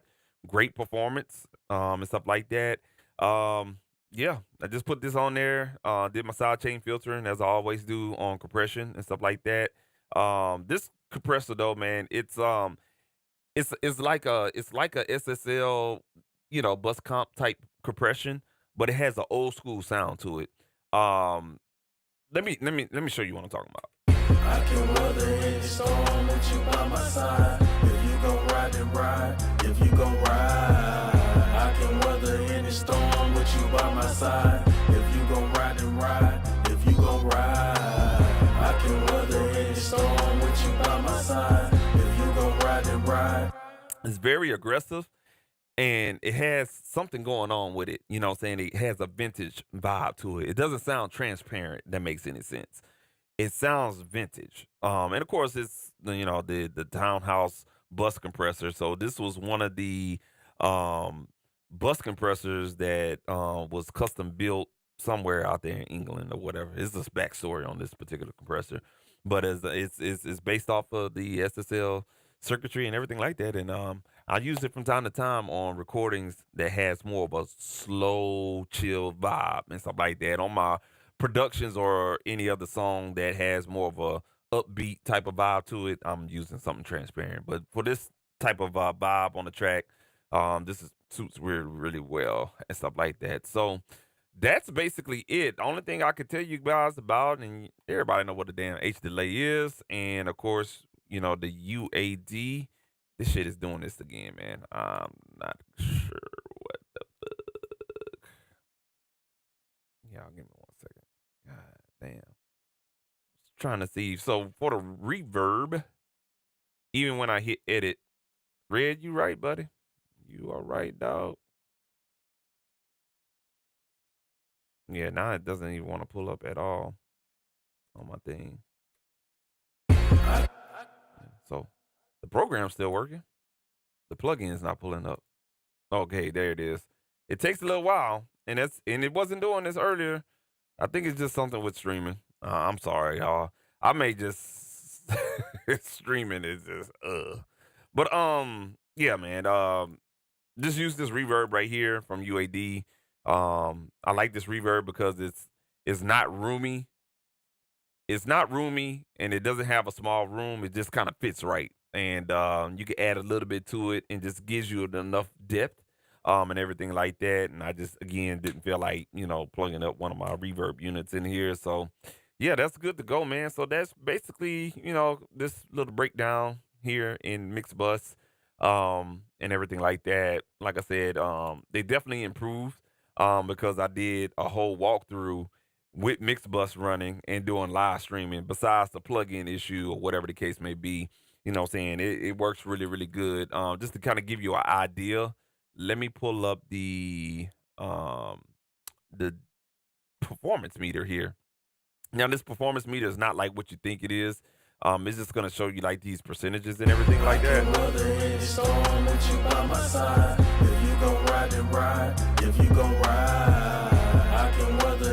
So right now, idling is at 33%, and when I hit play, it basically maxing out at 63% on my CPU, which is very, very high. The Mac Mini can't come quick enough. I'm thinking I'm gonna go Mac Mini for all my mixing needs and streaming and stuff like that. I'm thinking about it, man. I'm thinking about it. But you know what I'm saying, you basically have a 50% jump, what I'm saying, when you're streaming. Now, I did do the testing earlier, and my max with this little session is at 33. Idle is about like 15. So there's kind of like a 50% difference between idle and DSP load when you're playing back and stuff like that. So that's really, really good, man. And I'm at a buffer size at 2048 and everything like that. So just to give you an idea of what it does and stuff like that. Your situation, you may have a $2,500 computer.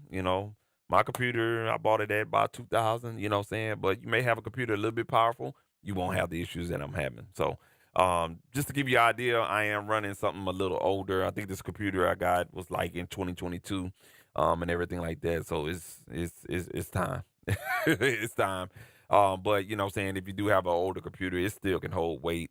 Um, and a lot of times, if you're recording like guitars and you're doing that type of recording, or if you're just doing demos and you're not doing extensive mixing like I'm doing and stuff like that, no need to. If you got a DSP accelerator like a UAD satellite, Octo, or Quad, you be in hog heaven. I do have one here, and stuff like that. But you know, just trying to keep your native plugins down and uses more DSP acceleration or hardware gear and stuff like that, will definitely help you out, man. So yeah, man, that is basically it. You know, with everything that we did tonight.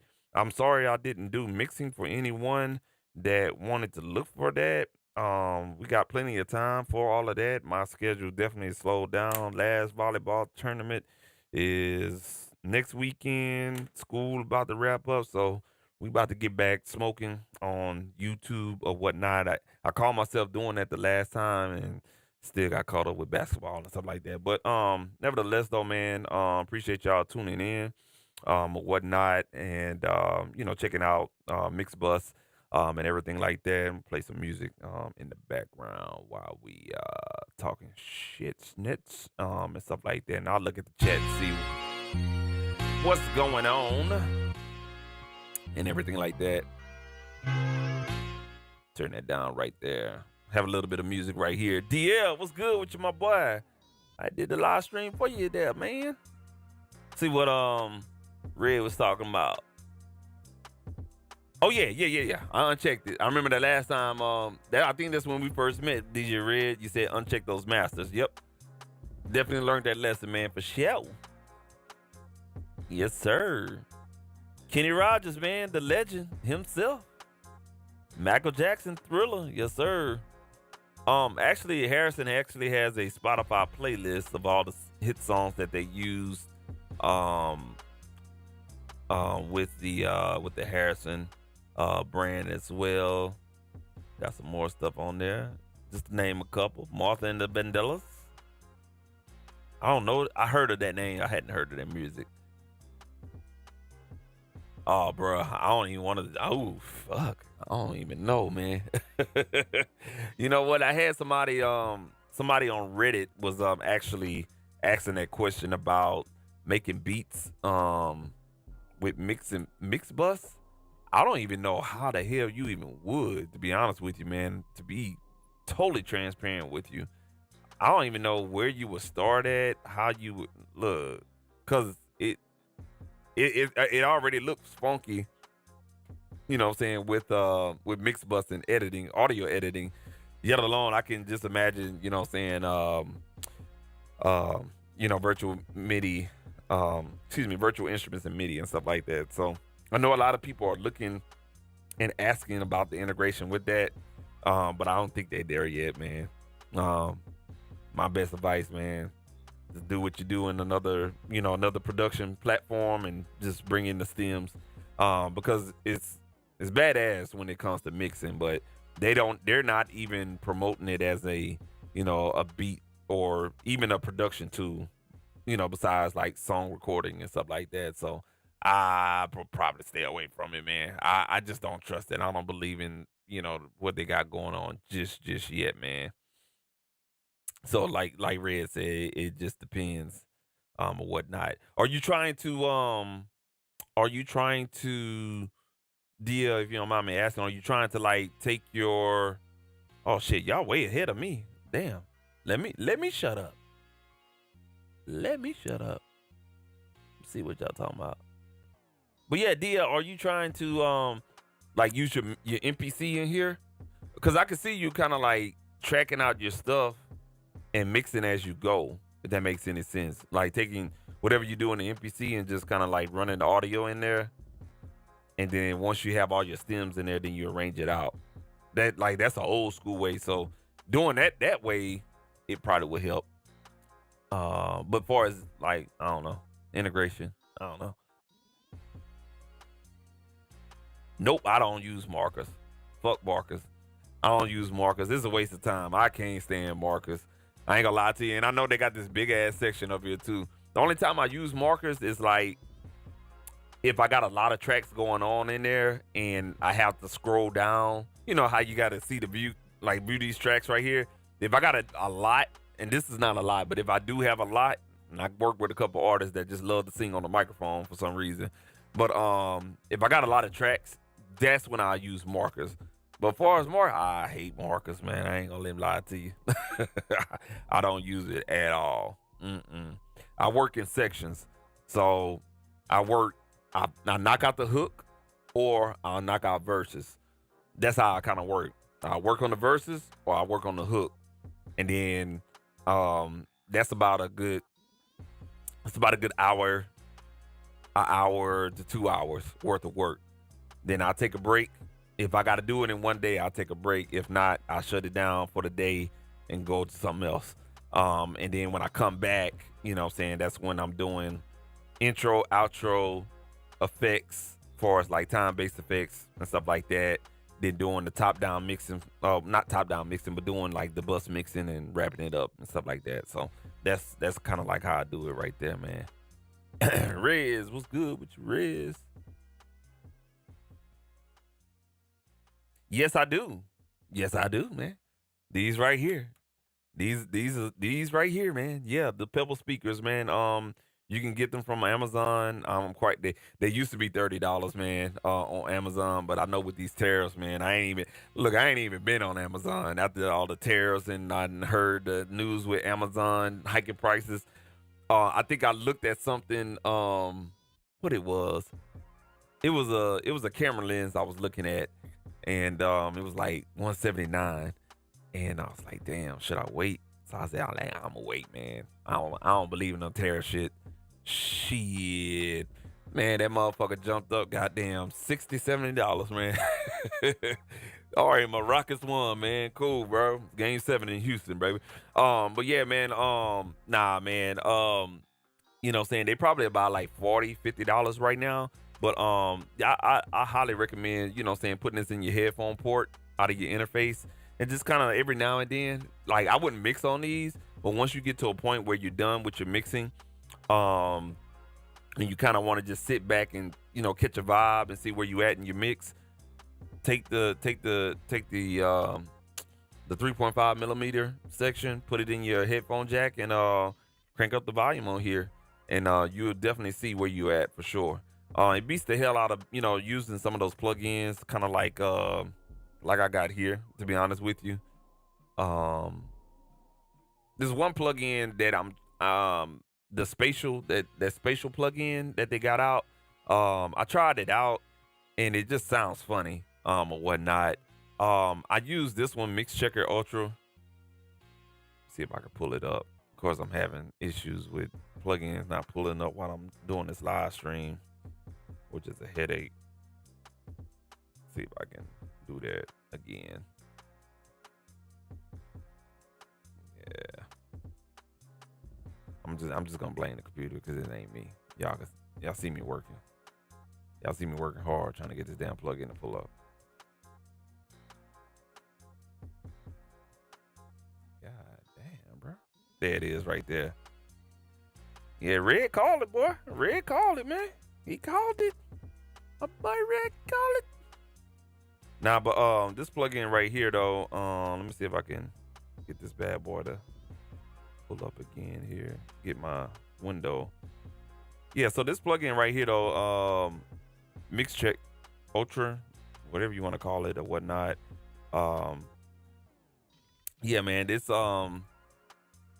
it's pretty cool, man. I ain't gonna even lie to you. It this is what I kind of use because it gives you a lot of different options. Like let's say for instance you want to make a change or you want to have like a car. So this is pretty much everything you get here. So let me go ahead and crank this up so you can hear.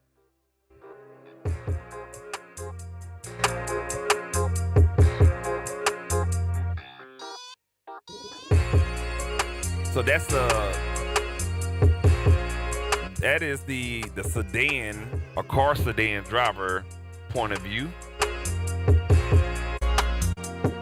This is a JBL Party Bluetooth speaker.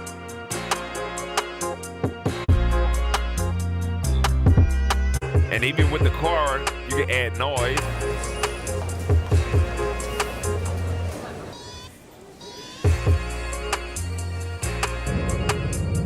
And you can turn it down like you're in a car.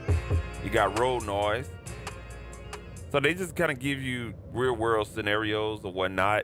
The reason why I buy this plugin or I use this plugin is because even when I'm making beats or, saying I'm working on the album and, there's some talking in there, I can throw in some of that noise in there. Just kind of throw this on a track. And if I need some playground sounds, I got it. Street noise, park, bus, mall. And you can just use that for production, you know what I'm saying? Real cool. Or you could just throw this on somebody's phone. I've used this on Ad-lib where I just have the phone preset on there, just run the audio through there and stuff like that. So, but yeah, man, I use this plugin a lot. It lives on the monitor section on any DAW that I use. Reason, Studio One, Mixbus, Cubase, it's there. I use it in combination with this plugin right here, which is from Hears. Um, Man, if you can get this plugin Hears, this does wonders, man. Basically, it'll shoot you out frequencies, these little noise frequencies and whatnot, whatever the case may be, and you just basically tap the button every time you hear it. If you can't hear it, you tap no, I can't hear. You go through the whole little testing process on whatever that you're monitoring on, whether it's your favorite headphones, your speakers. And once you go through that test, you name it, whatever it was that you was, and you can build your profile. So I have different headphones and speakers that I have in here, and I just choose that, turn that on, turn it off if I don't need to, and it definitely makes a difference, man. You'll with this plugin, you'll see like, damn, I really can't hear at such and such frequency or whatever, and you can see my profile with my Biodynamics DT990s. I can't hear shit at about 3,000. So this plugin definitely has helped my mixes out, like 80% helped out for real. Probably was one of the best $60 I paid, and I didn't want to pay that much for this plugin. Yeah, it was it 60 or no? It was $30. It was on sale for $30. I apologize. Regular price is 60, on sale for $30. Plugin Alliance EXT sales. Yeah, I need to pay attention to y'all emails, man. But yeah, it was a really really good catch, man. Probably one of the best investments in a plugin I made in a very very long time. It definitely helps me hear things that I normally don't, my ears don't catch or I don't pay attention to. So I used to overcompensate in the mid range or not enough in the mid range, and this one right here definitely helps my mixing decision for sure, man. And then the last one right here, and hopefully I'm answering your questions, Rez, right here, man. Um, Let me pull this plugin back up. Yeah, this one right here, man. I was looking for a tool. There's a guy on YouTube. He's out of Peru. And he does a lot of that EDM dance music. He wears glasses. Man, his studio motherfucking laid the fuck out, bro. Like, man, hold up, boy. Man, he has a really, really nice studio. He has like three monitors, and on one of the monitors, he just keeps plugging like this, like decibel up. But I think it's from another company. I see the name. I see parts of the letters of the name. I can't remember what it is. But decibel is a nice alternative to it. I've been looking at this plugin for like 3 years. Do I need it? Do I don't need it? And as I, continue to mix, instead of, saying Studio One kind of spoiled me on certain things. And when I started migrating out of Studio One, I noticed that, damn, I use that spectrometer, spectrometer a lot. So I wanted something that was an all-in-one solution. The one that he had, it never goes on sale. It stays at 150. I was like, nope. Mm-mm-mm-mm-mm. So Decibel would normally, average price 100. I caught this one on sale for like 75 on Plugin Boutique, and man, I love this thing.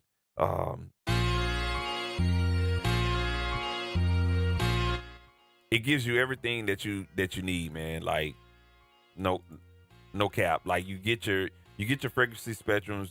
You can, what I'm saying, basically, dial in where is at. The response on it is awesome. So like this resonance, if we needed to take that out right there, I mean that's the kick drum. But if we wanted to take out that kick drum, look how responsive it is. You get your meters right here. This is not a VU meter, but more of a RMS meter here. You got a peak meter there. You have the I forget what this display is right there, but it kind of gives you a waterfall view of your stereo spectrum. Of course, you get your I forget what kind of scope this is right here, but it's kind of like you're looking at your stereo information as well. You get your LUFS metering, dynamics metering, and another meter right there. And then I made some presets in here. Like I got the big VUs right there. All right. So that's one I made. This is the waterfall view. This is what I use a lot in Studio One. But lately I ain't really pulled it up in other DAWs. But it's kind of it's like a heat map for your frequencies. So if you really need to make a mixing decision, like damn, it's too much low end. Okay, cool. A lot of low end around 29 hertz, give or take. You know what I'm saying? So that one. What else I got up in here? I got what I call the left-right stereo view. So that's basically stereo information, left-right information. I got an LUFS check. So this measures. This basically, once you start analyzing it, it'll measure the time. So you can see like a gradual map as you're mixing. It'll basically record the information in time. So if you've been working on a session for 30 minutes, you'll start out, let's say for instance, at about -18 LUFS. And by the time you finish up mixing, you'll be right about like -14 LUFS. So it's really, really cool to see your progress, and you're like, when I'm mixing, I'm increasing in volume. You're doing something good, you know what I'm saying? Unless you like super, super, super anal on game stage and you just want to keep everything at a constant level or whatnot, man. And yeah, so that's basically that one right there. I got another one called Quick LUFS check. See if it'll pull up. This thing tripping now. All right, I'm doing too much in my DAW. Yeah, it don't want to work. Let me stop. Let me stop. Okay, there it is. I had to refresh it for a second. Yeah, there it is right there. All right, cool. Let me see if I can pull this one up real quick. Yeah, so this is the quick LUFS right here. Just basically telling me, hey, you hit your target, it'll turn red. You know what I'm saying? And this is what I was talking about right here. This gradual thing right here. You can see this quiet section and it jumps up right here. This red dotted line to let you know what I'm saying, your mix is too loud. Bring that shit down. You know what I'm saying? Man, I love this thing because it keeps you in check for real. Like for us, like, just not really turning shit up. It helps you on your game staging and stuff like that for sure, man. All right, cool. So that's what that is right there. And this is another one too. I used to use all the time. Like Red got out here. That one right there is really, really good too. No cap. But I just kind of bought this one. I just like the vibrant colors. But that one right there, the adapter audio and metric AB. This one right here is gonna set you back a little bit more than what the metric AB will be if you don't catch it on sale or whatnot. Just you got to have a graphics card, and I have an old graphics card. It's good, but it's old. If you don't have one and you're just using what the computer gives you, this probably gonna give you some problems. So I will revert and use the adapter audio metric AB, and it's more PC friendly and stuff like that. Thank you, Red. Appreciate you, my boy. For sure, man. Oh man, let's see here. Reverb? No. Oh, yeah, you know what, man? To be honest with you, I did see something. I saw it. I saw it like I was um I was just scrolling, just reading some shit, and I did see the sale of it, but I didn't know how true it was. Because it wasn't, it looked like it wasn't from a trusted source. But I didn't see any major announcement on it. You gotta be shitting me, man. Man, so Reverb about the like everything about Reverb is about to change. I'm gonna tell you right now. Anything with Fender on it, they gonna fuck it up. To be honest with you, they get because Guitar Center used to be the shit, man. They switched up everything and whatnot, but Reverb is gonna be the same, man. So if you buy used gear, get what you can on Reverb. And I think a lot of Reverb sellers they sell on eBay too. eBay is still kind of consistent. So, you know what I'm saying? Definitely be careful and stuff like that, man. For sure, man. Man, Reverb tripping, bro. Let's see here. Metric auto level matching. I never heard of that one. I have to check that one out. Appreciate you. Metric auto level matching. I have to check that one out. Yeah, I know, man. Most of this gear that I have in this studio, man, I got like, man, I'll say about a good man. Shit, about a good 75% of the stuff I have in the studio came from Reverb, because it's really, really good deals, man. I haven't been burnt. Actually, my interface, to be honest with you, my Motu 828, I bought from Reverb as well, and yeah, man, it's been good to me, man. But I've been on there, kind of checking some prices. I haven't seen anything flaky on there just yet, but hopefully they still keep the same business model and they don't change anything up. The only thing I could change up, see them changing up is like, you know, the way they kind of do shipping, getting rid of some of the vendors on there, like Revive Audio, which is kind of like a Black Line audio competitor. I know Sweetwater sells on there, Front End Audio sells on there, and a couple of other, you know, saying companies like Sweetwater that don't have the marketing budget to get their name out there. They go on Reverb and they sell on there, and you can find them at some very affordable prices. You know, discounted prices, not too much, but a $30 difference is a big difference when you buying audio gear. So hopefully they don't change the business model for sure, man.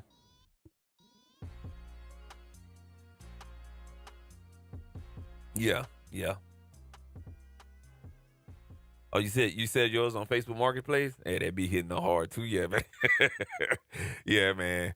Yeah, Facebook Marketplace be going hard too, man. I done bought a couple of things. Matter of fact, this fader port I got from a guy in San Antonio, man. He sold it to me for $150.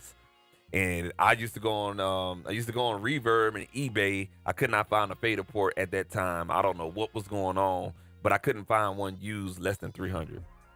Kid you not. I don't know what was going on in our area, but he had one for 150. I was like, you know what? I'm gonna drive that 3 hours and meet you, my boy. Yeah, for sure, man. See here.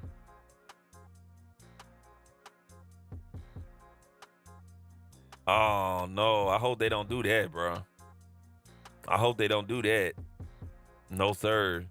Cause man, that's kind of like, man, that's the eBay of, you know what I'm saying, us folks here in this community, man. Like you really catch some stuff, you know what I'm saying, at a very, very affordable rate, man. For sure, man. Hey man, look, I mean, I appreciate y'all, you know what I'm saying, tuning in, checking out the Mixbus and everything like that. I'm gonna tell you for sure. This is not gonna be my go-to DAW. For sure, for sure. I'm thinking about going ahead and just ending my subscription with Cubase. I tried it out. I opened it up today. I didn't have that feeling like I had for Mixbus. Luna, I'm gonna go back to Luna. To be honest with you, make an announcement. I just finished doing all my uploads and all that stuff for instrumental project. So I mixed that whole instrumental project in Luna. I like the way it sounded, man. Luna is really, really good. Hopefully they continue developing it. It's kind of like in the same boat with Mixbus. You know what I'm saying? Really, really good. Love that analog workflow. You know what I'm saying? It's just a slightly different workflow than Mixbus. They got a couple of quirks they need to work out, but I mixed my whole instrumental project on Luna. Um, you know, during that period where y'all didn't see me on YouTube, that's what I was working on. I was working on my instrumental project, so I'm done with that. Got it uploaded. It comes out May 30th. So I'll be promoting that. You know what I'm saying? I will do probably like an online instrumental release party. So y'all stay tuned to that and everything like that. But thinking about ending my subscription tomorrow, going on just ending it. I have a subscription through Splice for Cubase. I just kind of wanted to try it out for a month to check it out. It's cool. I'm glad I didn't make any major moves as far as looking at this controller and get, just kind of prepping up and how it works. The fader port works super, super good. The fader port works better in Mixbus than it does in Luna. That's really, really good. Luna, like I said, when I'm not on live stream, this motherfucker was rolling, man. So if you're looking into Mixbus, man, definitely check it out. Do the demo first, man. Do the demo first. Check it out, man. It's really, really good. And the sound, like I'm mixing here, I kid you not. I was mixing this song. I mixed this bitch all the way through, like for real, for like 3 hours. I couldn't get my hands off of it because it just has a different sound, a different vibe, workflow vibe. Versus Luna, you gotta build your stuff. In here, everything is there for you. Add your plugin if you want to. It really kind of keeps you from using a lot of plugins because you got an EQ there. You got a compressor there. You got a limiter there. You got 12 mix buses already set up. You ain't got to set all that shit up. It cuts your time down. And you just keep on like, okay, let me go here. Let me go there. Tweak. You're done. With other DAWs, that's kind of not set up like that. You have to make a template. With this one, you really don't have to make a template, to be honest with you. But, if you want to make a template because you have certain things turned off, yeah, but don't need one because you're importing tracks in, it's going to create a new track anyway. So, shit. You know what I'm saying? So, that's what that is right there, man. But, yeah, man, check out Mixbus 11. It has my stamp of approval on this version. Now, I can't say the same once version 12 come out and they start fucking up shit or whatever the case may be. But hopefully version 12, and normally like with even number versions, they really do good, you know what I'm saying, on updates with DAW. So hopefully version 12, they incorporate more of the SSL processors in there and, keep it tried and true. But they incorporate the SSL bus, G-Comp bus, like Red mentioned earlier, and also the compressor on the tracks and stuff like that, and maybe some 4000E. If they do that, I'm telling you right now, y'all watch out, because there's a lot of people talking about Mixbus. They just not convinced yet. You feel me? But once they start refining it, I'm telling you, it's gonna knock Studio One out, because Studio One right now they kicking themselves in the mouth on certain things, to be honest with you, especially with the pricing. Yeah, they screwed that up right there. For sure, man. Hold on a second. I missed a whole bunch. Man, y'all type too fast, bro. Let's see here. Let's see where I'm at. Oh, okay, you in LA, man. Man, appreciate you for tuning in, bro. You my first LA viewer I done had that I know of, for sure, man. Hey, bro, you know what I'm saying? Like, real talk. Like, man, to be honest with you, man, hold on, let me turn that down. Man, to be honest with you, man, I bought some badass processors on Reverb. Like, I got a custom made, well, I'm sorry, not a custom made. I got a what they call that? A modified DBX 160A. You know what I'm saying? It's a guy that was out there in LA and he modified all, different studios out there in LA. He'll modify their consoles and certain low budget processors like DBXs and stuff like that. Audio Gears or Audio something. It was something audiogears.com, but I don't think he does it anymore. But it was a rare find. And man, LA got some gems out there, bro. Cause I got that DBX was a modified unit. I bought another modified unit in here somewhere. that they switched out something. Let me look around here. Yeah, it was warm audio. It was modified, and I found a Transx, Art Transx. I could not find a used Art Transx for nothing in the world. Found that out there too, man. LA got some gems out there, man, for sure, bro. But appreciate you tuning in, though, man. Nice to meet you, man, for sure. For sure. Hey, what's a lie? Let's see. So tell me about your, you know what I'm saying, your tell me about Cubase Pro, man. You like it? You would go Ableton Live. So I'm leaving Ableton Live, man. I've worked in Ableton Live for 12 years. For as a production tool, I switched back to Reason Studios, and I like it. You know what I'm saying? Ableton Live for me, I got tired of it, and I was having some issues with it as well. And to be honest with you, Ableton Live, very, very good creative tool. I'm not even gonna knock it on that. It just visually, I got tired of it, man. Like just looking at white letters on a dark background, it didn't put me in a creative mind state. If that makes any sense, man. So, yeah, I just left Ableton Live, man, for sure, bro. But yeah, man, good luck on that venture with Ableton Live. You definitely gonna like it though, man. Especially if you're just looking for something fresh. Ableton Live is definitely a way to go, man, for sure.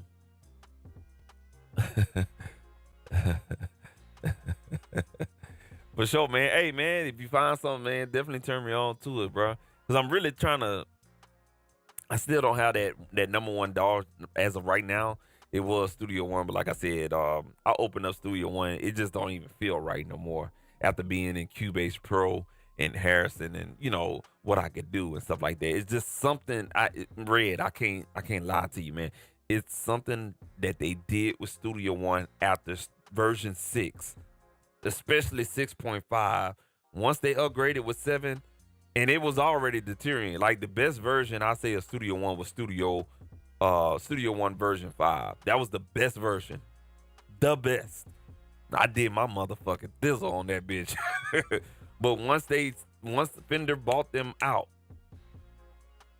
something changed. I don't know what it was with the software. I don't know if it was the design, they changed the coding. I don't know what the fuck they did, but something was off. Version 6 was good. Not a lot of great upgrades.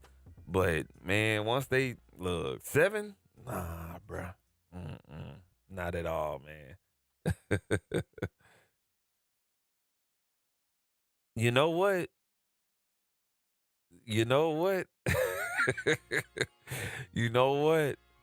Ooh, I don't know, man. I don't know. They have to start getting. I think what they have in place, they have to get with the workflow. I think a lot of people are starting to go with this inline workflow, like the SSL 360 app, like Cubase, like Harrison Mixbus, like Luna.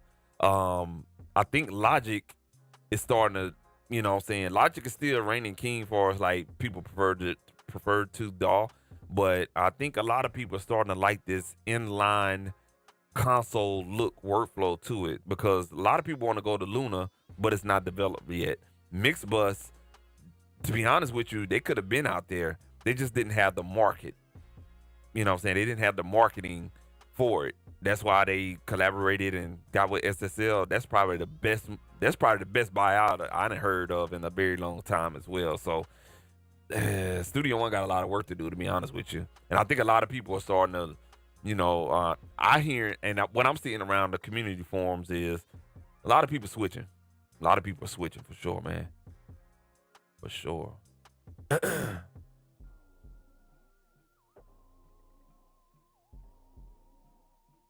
Yeah, you right. uh, yeah, for the updates for sure, man. Yeah, man. I could never find anything in New York for as a reverb, on reverb and stuff like that. I always found some good stuff in LA and Denver too, man. Denver got some nice good stuff out there. Ain't shit out here in Houston, man. I know, man. I see a lot of people producing in Cubase Pro, man.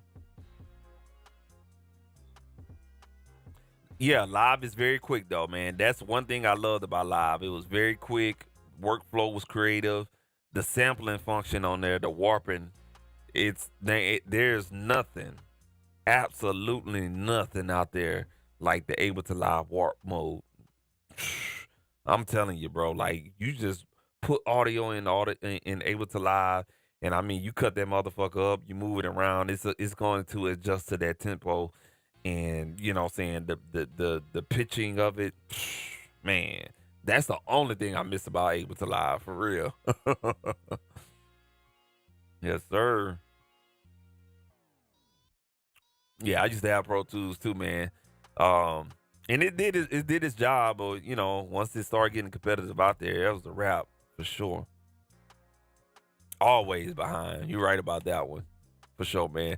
Look, man, I'm gonna go ahead and get up out of here, man. I just kind of wanted to do a little quick update on there. I ain't gonna say I'm gonna, do any more live streams, because I think I'm gonna switch my live stream situation up, or whatnot. Uh, w- I'm gonna find something better than Restream. I like Restream. It just may be something with my. I don't know, man. But what I'm saying. I think this is gonna be the last time I'm gonna learn Mixbus a little bit more, and get a little bit more proficient with it. DJ Big Red gonna coach me and stuff like that. But now, we're gonna do some more work in Reason, and stuff like that. I'm gonna shoot more videos, start shooting some more videos, and doing some more production stuff. If I do crack open anything, you'll probably see me in Luna or Mixbus, and I probably do this view that I have right here because when I share my screen, I utilize less CPU. When I do share the screen, it's a nightmare and stuff like that. So, but I just kind of wanted to show you guys some things on Mixbus and everything like that. So if I do some mixing, it'll be like this view, what you're seeing right here, and everything like that. So that's what that is, man. Hey, man, y'all go ahead and y'all enjoy y'all night, man. Get in the studio and get your thing. Oh, you send me an email? I got you, my boy. I got you, man.